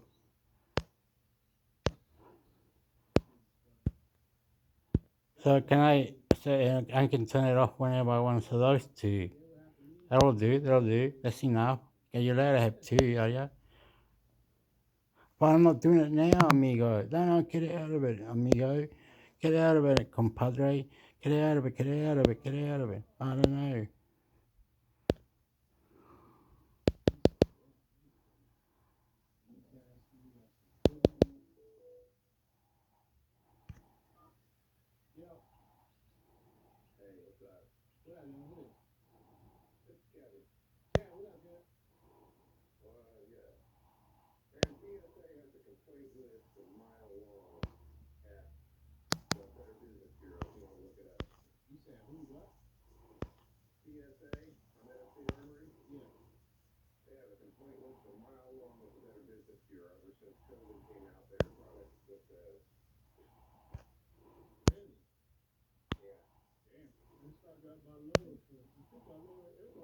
Which Wi-Fi standard is right for you? Wi-Fi 6, Wi-Fi 6 and Wi-Fi 7 explained. Just as Wi-Fi 6 and Wi-Fi 6E become more prevalent, there's already a new Wi-Fi standard on the horizon. The final Wi-Fi 7 standard should be official in early 2024. In fact, devices with Wi-Fi 7 have already started hitting the market. You can buy a few routers with the latest Wi-Fi version today, and your options will grow exponentially next year. This puts many in a dilemma, whether to grab a router with Wi-Fi 6 6E or wait for Wi-Fi 7. It's a genuine concern for anyone looking to buy a new router over the next few months. Like all previous major version upgrades, Wi-Fi 7 also brings faster data rates, lower latency, higher bandwidths for more simultaneous connections, improved security, and many more improvements.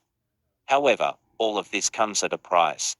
Routers with Wi-Fi 7 will naturally cost more than those with older standards. The latter group of routers is likely to see a price drop as well. So is Wi-Fi 7 worth the extra money? How big of a difference does Wi-Fi 7 bring to your home internet experience compared to Wi-Fi 6 and Wi-Fi 6E? Let's have a detailed look at the specifications, features, feeds, and other technical tidbits of the three Wi-Fi standards and find out Wi-Fi 6, Wi-Fi 6E and Wi-Fi 7 specifications. You might be aware that Wi-Fi standards have historically had somewhat confusing and complex technical names.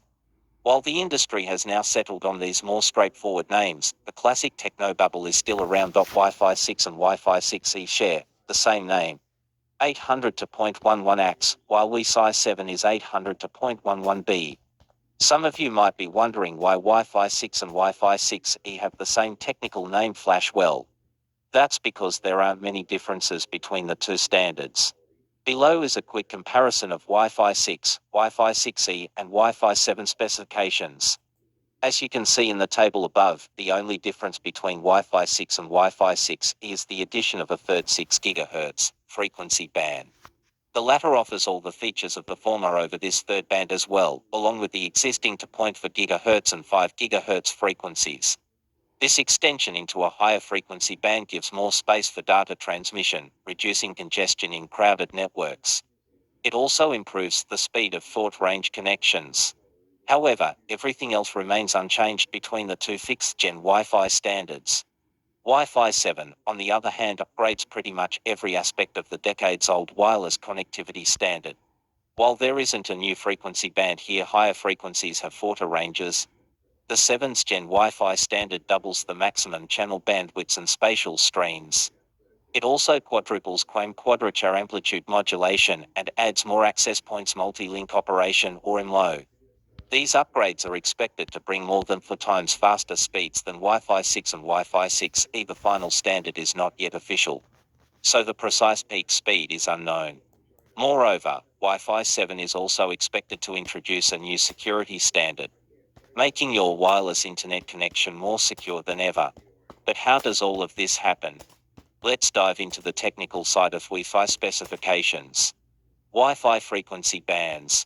Wi-Fi signals have long operated into major frequencies, 2.4 GHz and 5 GHz. To be precise, Wi-Fi 5 800 to 0.11 AC only used the 5 GHz frequency, while Wi-Fi 4 used both. The previous Wi-Fi standards also either used 0.4 GHz or 5 GHz frequency. When Wi-Fi 6 was launched in 2019, it supported both frequencies.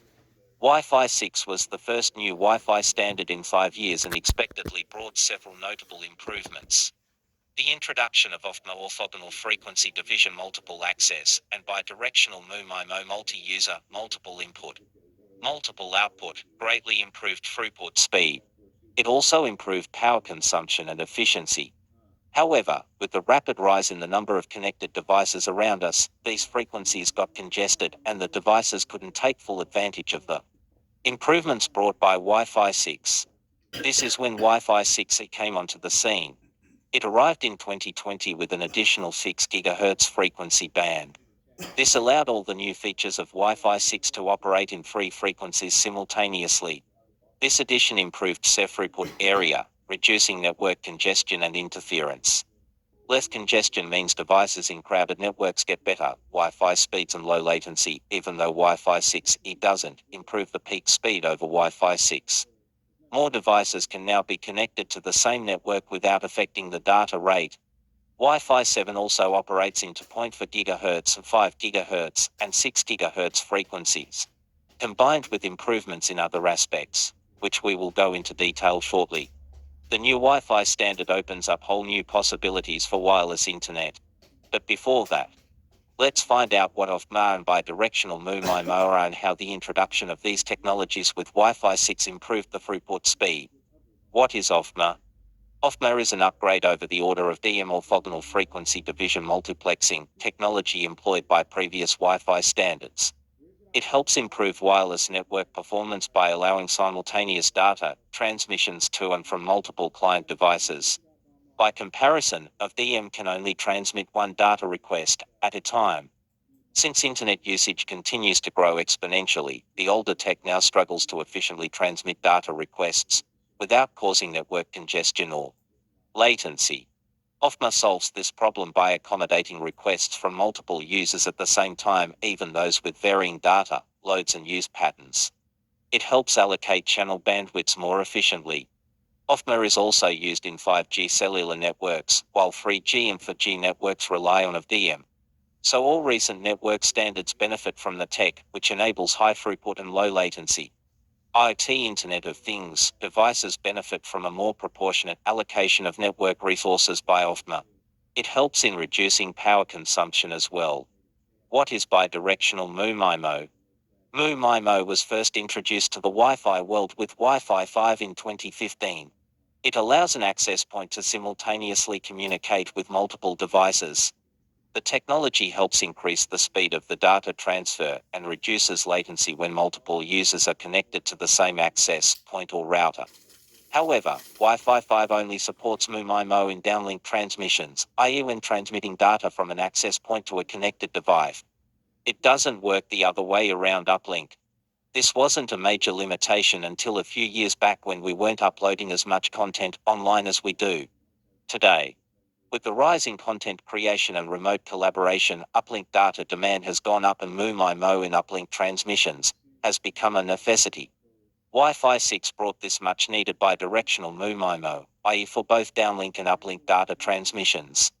It allows multiple users connected to the same access point to send data from their devices simultaneously without congestion or a drop in network speed. OFMA and bidirectional MU-MIMO are essentially complementary technologies to improve the performance and efficiency of multi-user Wi-Fi networks. Wi-Fi channel bandwidths. As we discussed above, the latest Wi-Fi standards support 3 frequency bands. This gives more space for data transmission without congestion. Each of these bands has multiple channels of different width. The wider a channel is, the more bandwidths it has.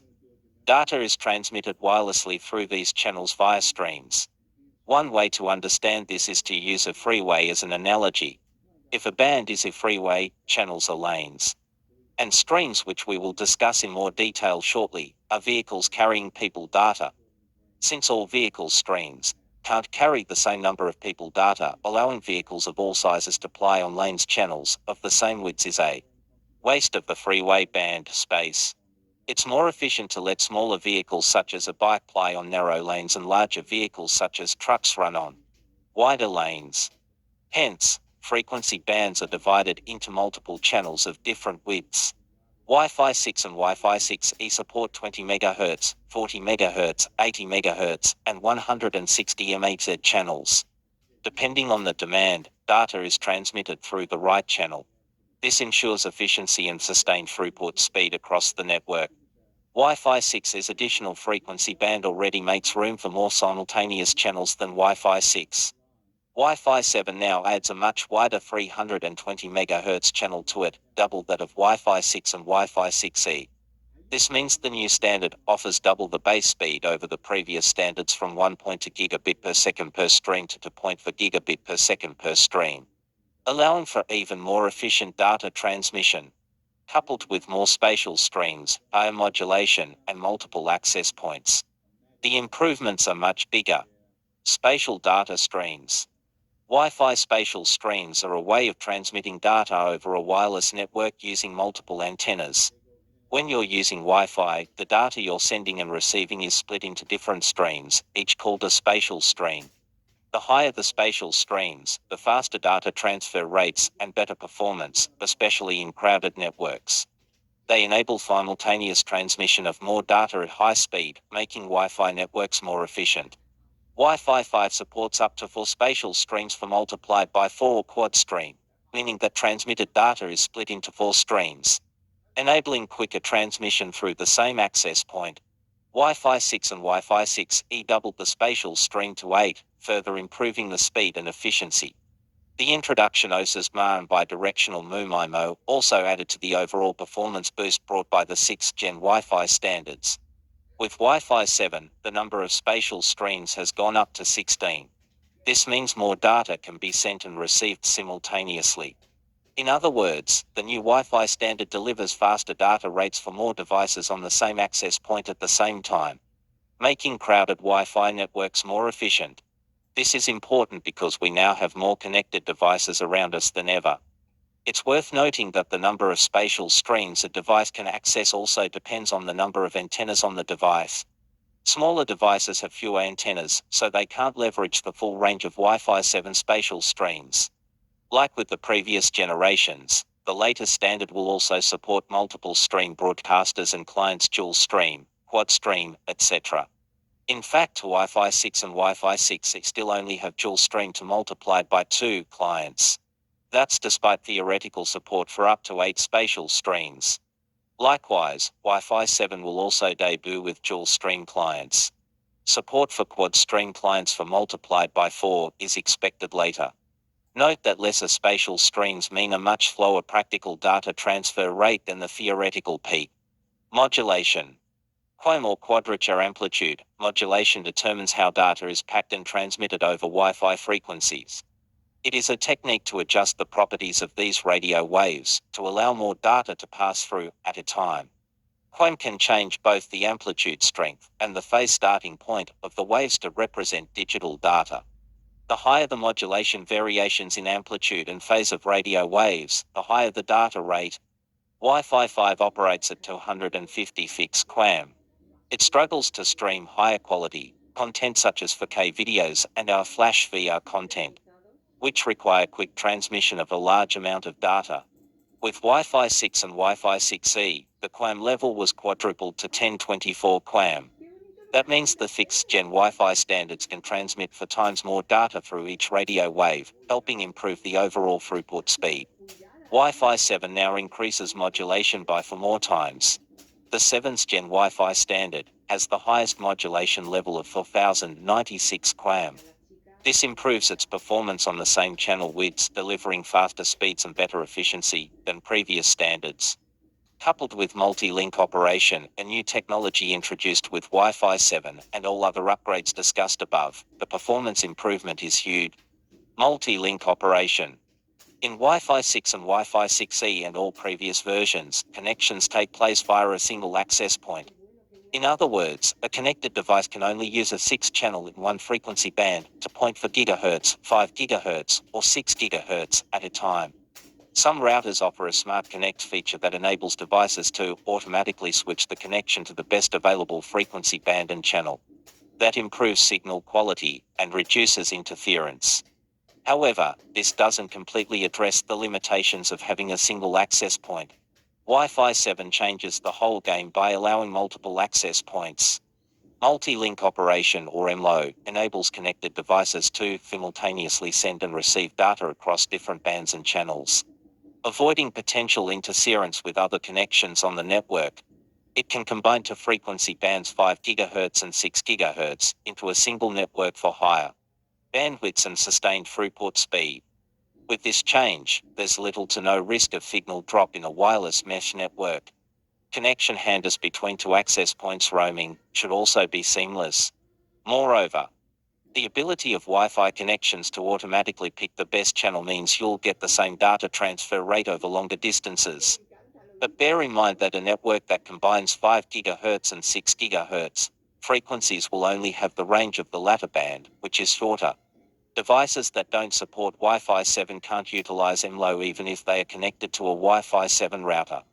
Nonetheless, MLO can significantly improve the performance of a wireless mesh network with several compatible devices connected at the same time. Features like automated frequency coordination ASC and flexible channel utilization FCU add to those improvements. What is automated frequency coordination? Higher frequency bands have shorter ranges. The 6 GHz band has a range approximately 25% shorter than 5 GHz with the same amount of broadcasting power.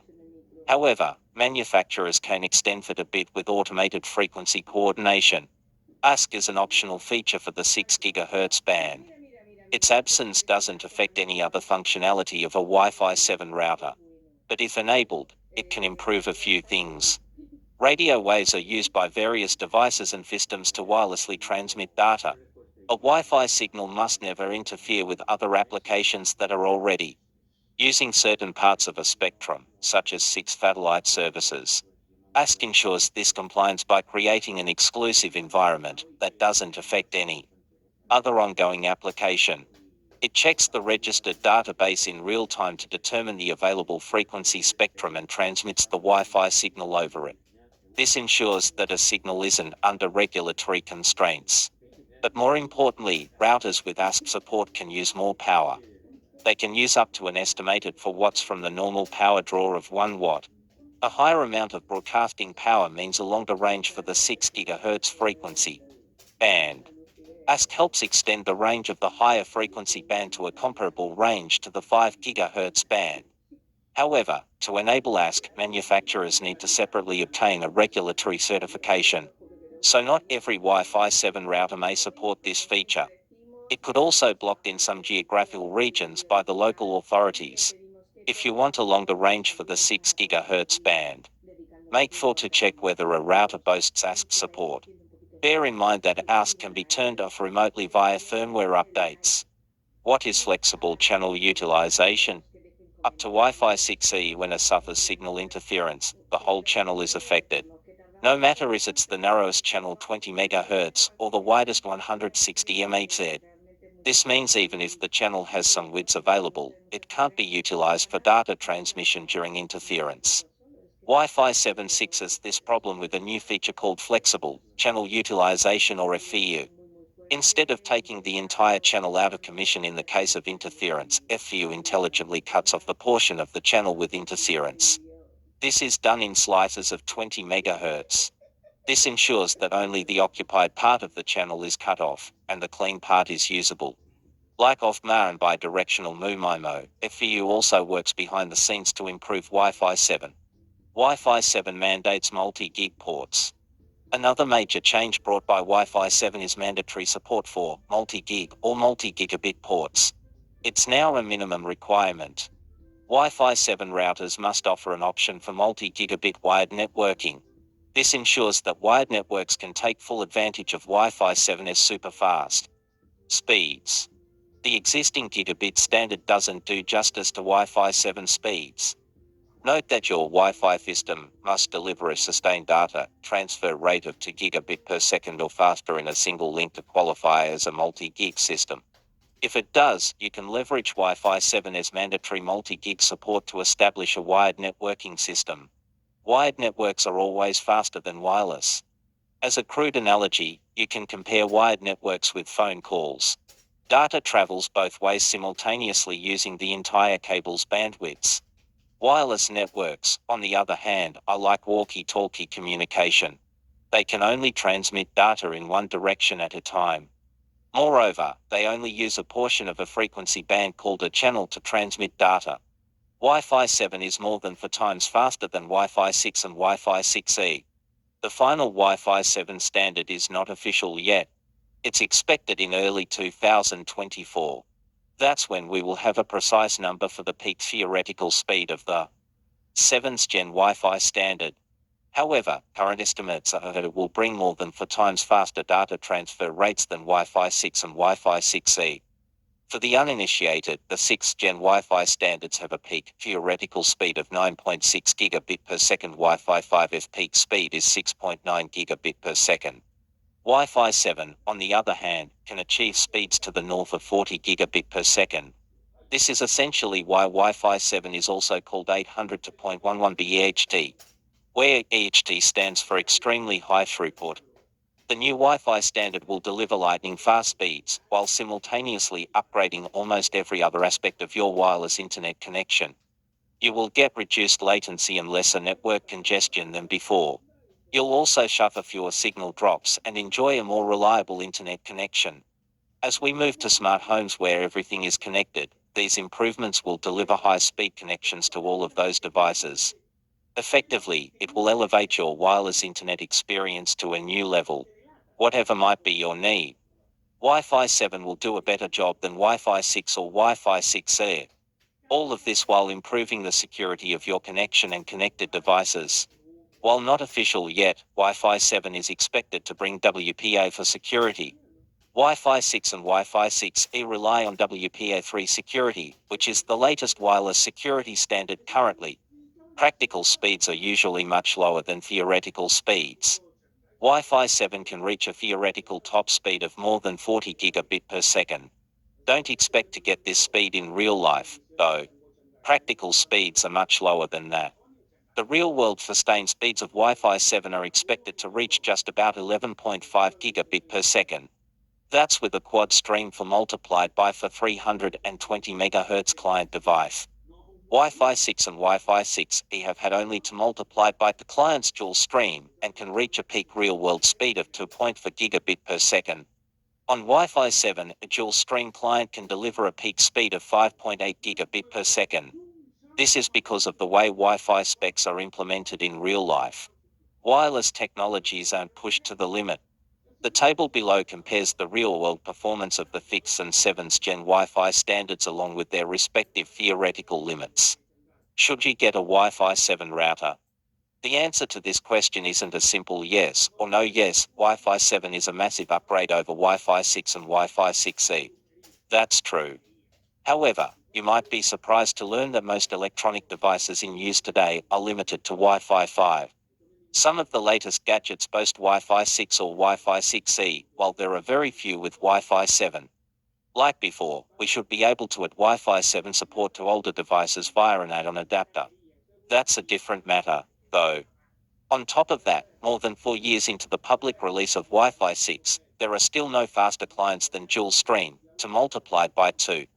You can imagine that devices that can take full advantage of Wi-Fi's capabilities aren't arriving anytime soon. You will continue to use Wi-Fi 5 and Wi-Fi 6 devices for many years to come.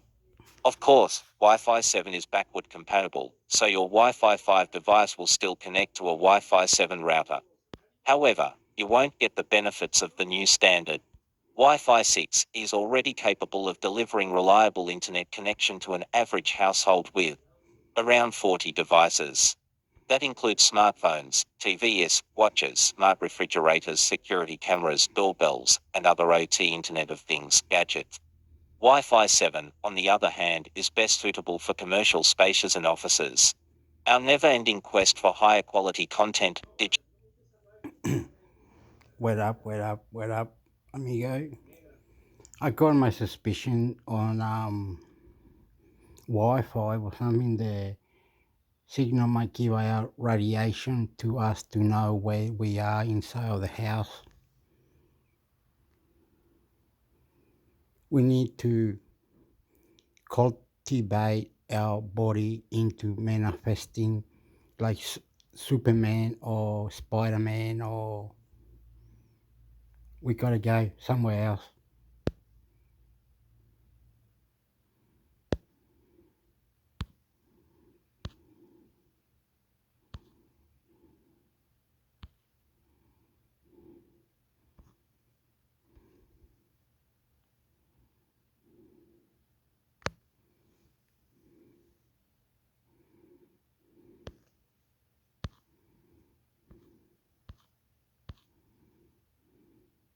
So we're gonna go up here. No. Boom, boom, boom.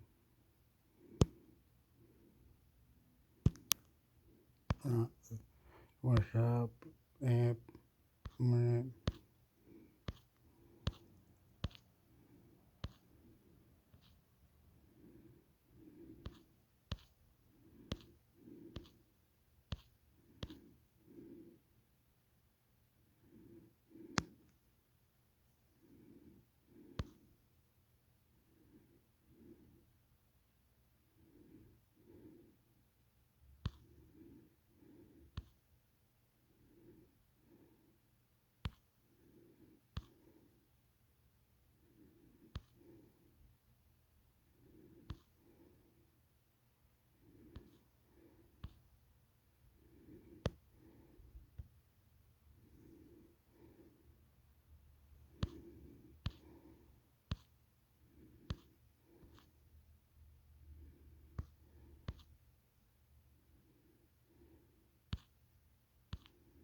Galaxy S23C gains official support pages, more certifications.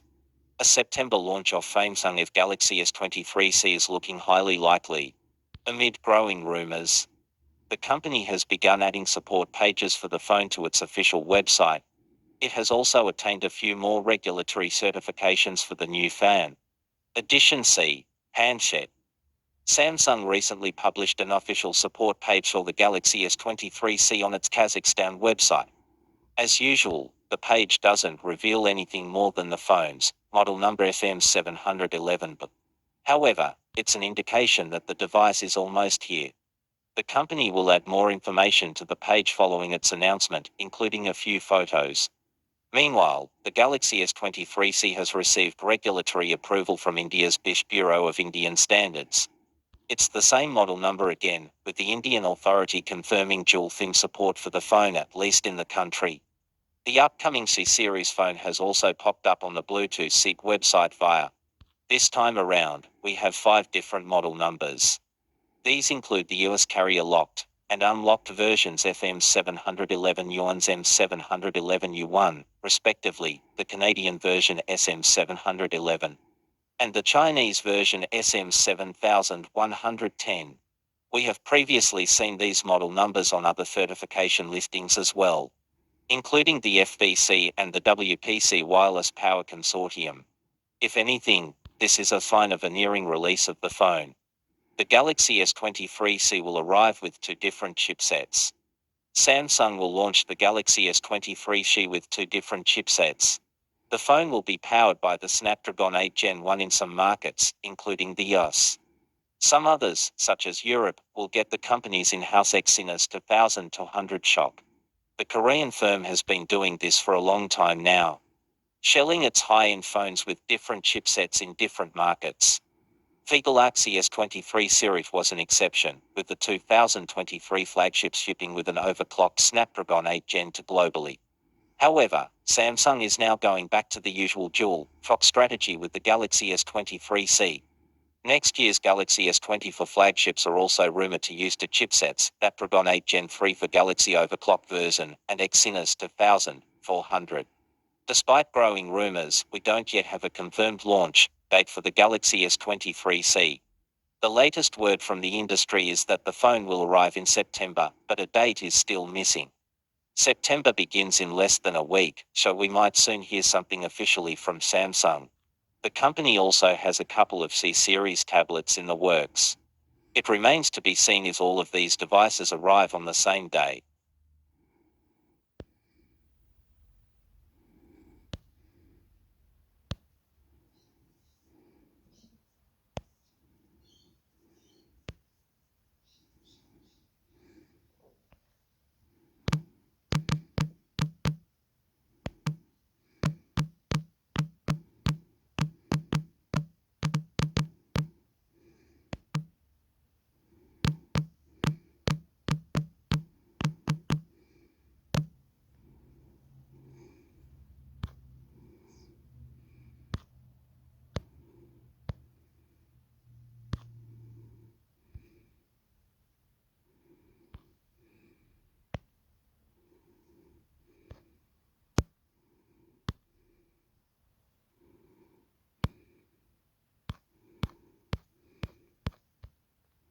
Illuminati Wikipedia.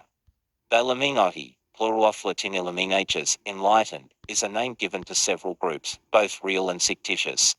Historically, the name usually refers to Bavarian Illuminati, an Enlightenment secret society founded on 1 May 1776 in Bavaria, today part of Germany. The society's stated goals were to oppose superstition, obscurantism, religious influence over public life, and abuses of state power.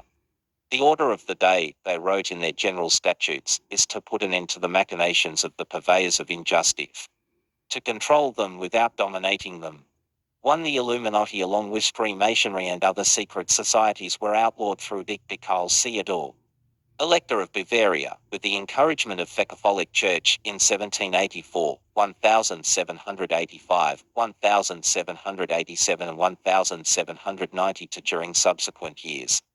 The group was generally vilified by conservative and religious critics who claimed that the Illuminati continued underground and were responsible for French Revolution. It attracted literary men, such as Johann Wolfgang von Goethe and Johann Gottfried Herder and the reigning Duke of Gotthard of Weimar III. In subsequent use, Illuminati has been used when referring to various organizations, which are alleged to be a continuation of the original Bavarian Illuminati, though these links have not been substantiated. These organizations have often been accused of conspiring to control world affairs by masterminding events and planting agents in government-funded corporations in order to gain political power, influence and to establish a new world order. Central to some of the more widely known and elaborate conspiracy theories, the Illuminati are depicted as lurking in the shadows and pulling the strings and levers of power. This view of the Illuminati has found its way into popular culture, appearing in dozens of novels, films, television shows, comics, video games and music videos. History. Origins. Adam Weishaupt (1748–1830) became Professor Ruskin in Law and Practical Philosophy at the University of Ingolstadt in 1773. He was the only non-clerical professor at an institution run by Jesuits, whose order Clement Fad dissolved in 1773. The Jesuits of Ingolstadt, however, still retained the purse strings and some power at the university, which they continued to regard as their own. They made constant attempts to frustrate and discredit non-clerical staff, especially when course material contained anything they regarded as liberal or Protestant. Weishaupt became deeply anti-clerical, resolving to spread the ideals of Enlightenment or Sclaren through some sort of secret society of like-minded individuals. Finding Freemasonry expensive and not open to his ideas, he founded his own society, which was to have a system of rank or grades based on those in Freemasonry, but with his own agenda, for his original name for the new order was Bund der Perfectibilisten, or Covenant of Perfectibility Perfectibilists. He later changed it because it founded to Strange 5 on 1 May 1776. Weishaupt and for students formed the Perfectibilists, taking Fial of Minerva as their symbol fixed, and the members were to use aliases within the society.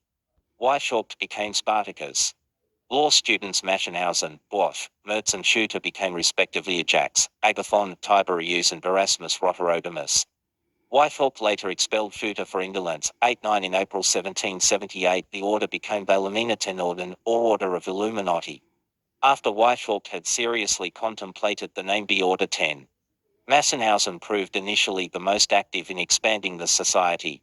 Significantly, while studying in Munich shortly after the formation of the order, he recruited Fabio von Schwachter, a former pupil of Weishaupt, at the beginning of Schwachter's significant administrative career. At the time, he was in charge of the Bavarian. There you can come and read it. It's in Wikipedia. Let's try another one.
Oopala.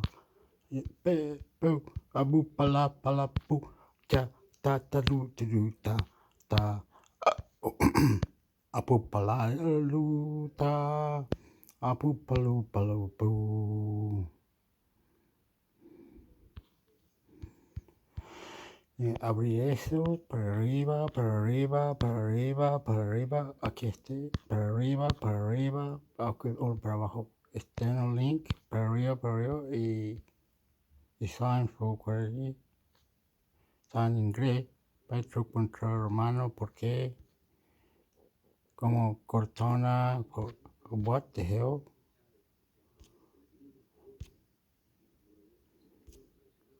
Piero Cortona, 5, non c'è,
Apuleius Wikipedia.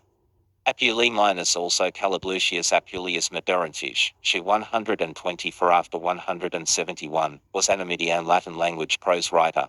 Plotinus Silophotheran.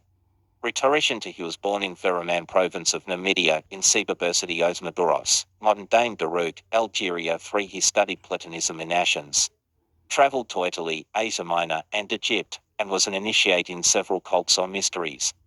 The most famous incident in his life was when he was accused of using magic to gain the attentions and fortune of a wealthy widow. He declaimed and then distributed his own defense before Sabrocontial and a court of magistrates convened in Sabrata, near modern Tripoli, Libya. This is known as Cepologia. His most famous work is his picaresque novel Thematamorphoses, otherwise known as Scoldanath. It is the only Latin novel that has survived in its entirety. It relates the adventures of its protagonist, Lucius, who experiments with magic and is accidentally turned into a donkey. Lucius goes through various adventures before he is turned back into a human being by the goddesses for Lucided. Apuleius was born in Maduros, a colonia in Numidia on the North African coast bordering Etruria, and he described himself as half Numidian, half Gaelian. 5. Maduros was the same colonia where Augustine of Hippolyta received part of his early education, and, though located well away from Ferramena's coast, is today the site of some pristine Roman ruins. As to his first name, not pronominous given in any ancient, 4th late medieval manuscripts began the tradition of calling him Lucius from the name of the hero of his novel. 7. Details regarding his life come mostly from his defense speech Apology, and his works Lorida, which consists of snippets taken from some of his best speeches. His father was a municipal magistrate Puum 5 who bequeathed at his death the sum of nearly 2 million sesterfesto. His 2 funds. 8. Apuleius studied, with a master at Carthage where he later settled, and later at Athens, where he studied Platonist philosophy among other subjects. He subsequently went to Rome 9 to study Latin rhetoric and, most likely, to speak in the law courts for a time before returning to his native North Africa. He also travelled extensively in Asia Minor and Egypt, studying philosophy and religion, burning up his inheritance while doing so. Apuleius was an initiate in several Greco-Roman mysteries, including Sedinesian mysteries. Note 1. He was a priest of Asclepius XI and According to Augustine, 12 Facidos Provinciae Africae, priest of the province of Carthage, not long after his return home, he set out upon a new journey to Alexandria 13. On his way there he was taken ill at the town over modern-day Tripoli, and was hospitably received into the house of Phyphanish Pontianus, with whom he had been friends when he had studied in Athens. 13. The mother of Pontianus, Pudentilla, was a very rich widow.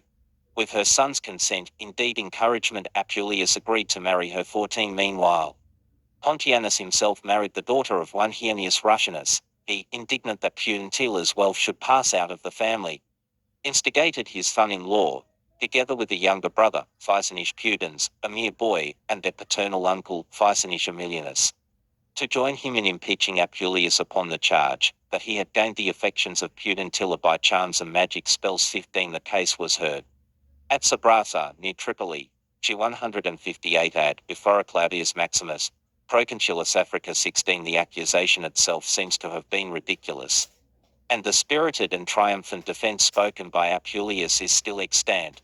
This is known as Scheipologia, a discourse on magic. 2. Apuleius accused an extravagant personal enemy of turning his house into a brothel and prostituting his own wife. 17. Of his subsequent career, we know little.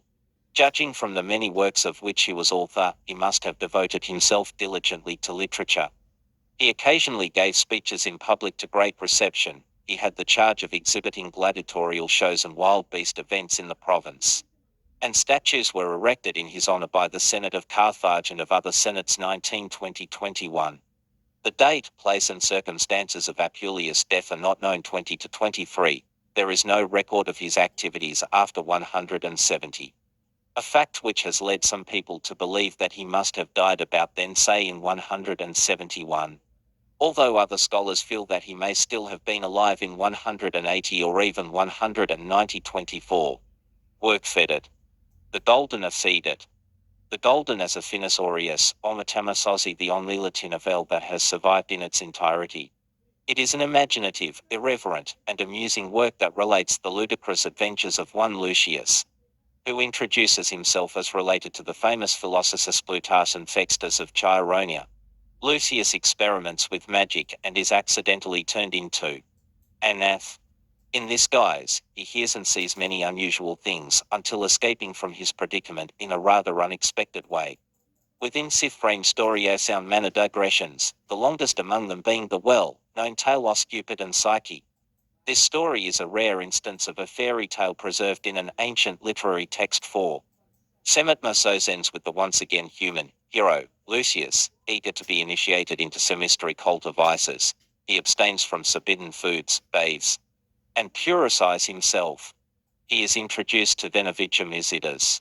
Then the secrets of the cult's books are explained to him, and further secrets are revealed before he goes through the process of initiation, which involves a trial by the elements on a journey to the underworld. Lucius is then asked to seek initiation into the cult of Soceres in Rome, and eventually is initiated into Sepastaphoroi, a group of priests that serves Iphis and Ephesus. 25. The Apologetit. Apologia Apulae Platoniki Prosta Major is the version of the defense presented in Sabratha in 158-159, before the proconsul Claudius Maximus, by Apuleius accused of the crime of magic. Between the traditional exordium and peroraso, the argumentation is divided into 3 sections. Refutation of the accusations leveled against his private life. He demonstrates that by marrying Pudentilla he had no interested motive and that he carries it away, intellectually and morally, on his opponents. Attempt to prove that his so-called magical operations were in fact indispensable scientific experiments for an imitator of Aristotle and Hippocrates. All the religious acts of a Roman Platonist. A recount of the events that have occurred in Oa since his arrival and pulverized the arguments against him. The main interest of the Apology is historical, as it offers substantial information about its author, magic and life in Africa in the 2nd century 26. Other works said it. His other works are Florida, a compilation of 23 extracts from his various speeches and lectures. The Platonid Dogmate Bias on Plato and his doctrine. An outline into books, Os Plato's Physics and Ethics, preceded by a life of Plato. The Deo Socrates on the God of Socrates. A work on the existence and nature of demons, the intermediaries between gods and humans. This treatise was attacked by Augustine of Hippo. It contains a passage comparing gods and kings, which is the first recorded occurrence of the proverb. Familiarity breeds contempt. 27.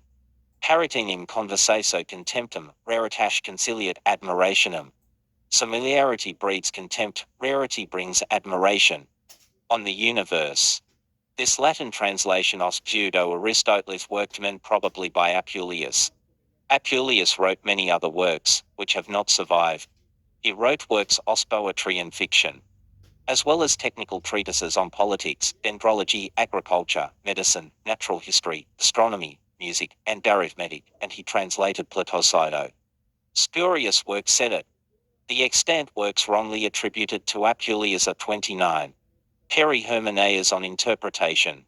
A brief Latin version of a guide to Aristotelian logic. Of Glepius. A Latin paraphrase of a lost Greek dialogue, the Perfect Discourse, featuring Asclepius and Hume's Trismegistus. Apulone sphered. The Apulone sphere described in Tosaries to Nech, so known as column circle or Petasiris circle, 30 is a magical prognosticating device for predicting the survival of a patient. 31. She also of it. Boetius. Square of opposition. Note for it. Cared, as he proudly claims in his Apologia 10. Referenced it. Cared Lucius Apuleius. Encyclopedia Britannica. Cared jump up to ab Apuleius, Apology. Georgetown University. Cared Berbers. Encyclopedia Americana. Vol. 3. Scholastic Library Publishing. 2005. p. 569. The best known of them were the Roman author Apuleius, the Roman Emperor Septimius Severus, and Street Augustine. Care jump up to Abraman, Luke and Roman, Monica 2010. Encyclopedia of Greek and Roman Mythology. p. 78. ISBN 9,781,438,126,395- via Google Books. Care jump up to Apuleius, Apology, 24.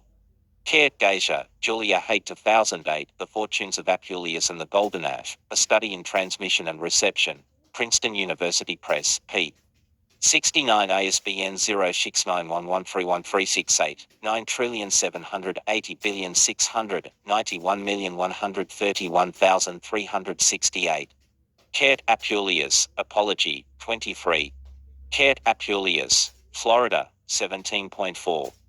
Cared Winter, Thomas Nelson 2006. Apology of Prosecution, The Trial of Apuleius. Faculty Publications, Classics and Religious Studies Department 4.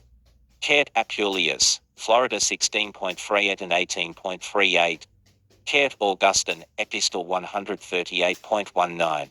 Cared jump up to Apuleius, Apology, 72. Cared Apuleius, Apology, 73. Cared Apuleius, Apology, 53, 66, 70, etc. Cared Apuleius, Apology 1, 59, 65. Cared Apuleius, Apology 75-76. Cared Apuleius, Apology 55, 73. Cared Apuleius, Florida 3. In 16. Cared Augustine, F.V. Cared Golnick, James 1999. The Religious Dream World of Apuleius Metamorphoses, Recovering a Forgotten Hermeneutic. Wilfrid Laurier Univ Press. p. 17. ISBN 978-0-88920-803-2. Cared Apuleius 2000 for The Golden Ash, or The Metamorphoses. Barnes & Noble Publishing. p. 13. ISBN 978-0-7607-5598.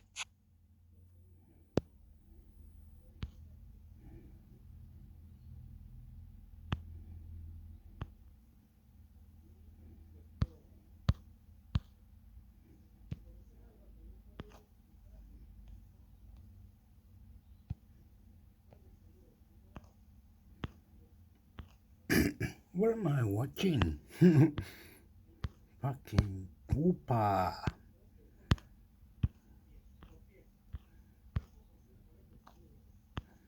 It's going for 3 hours, isn't it?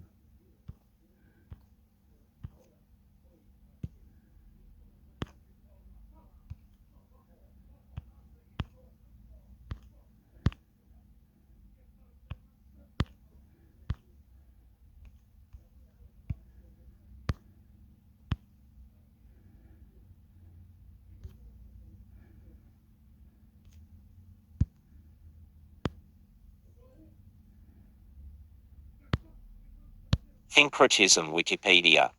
One is the practice of combining different beliefs and various schools of thought. Syncretism involves the merging or assimilation of several originally discrete traditions, especially in psephology and mythology of religion, thus asserting an underlying unity and allowing for an inclusive approach to other faiths. Syncretism also occurs commonly in expressions as art and culture, known as occultism, as well as in politics, known as syncretic politics. Nomenclature. The English word is first attested in the early 17th century to it is from modern Latin syncretism.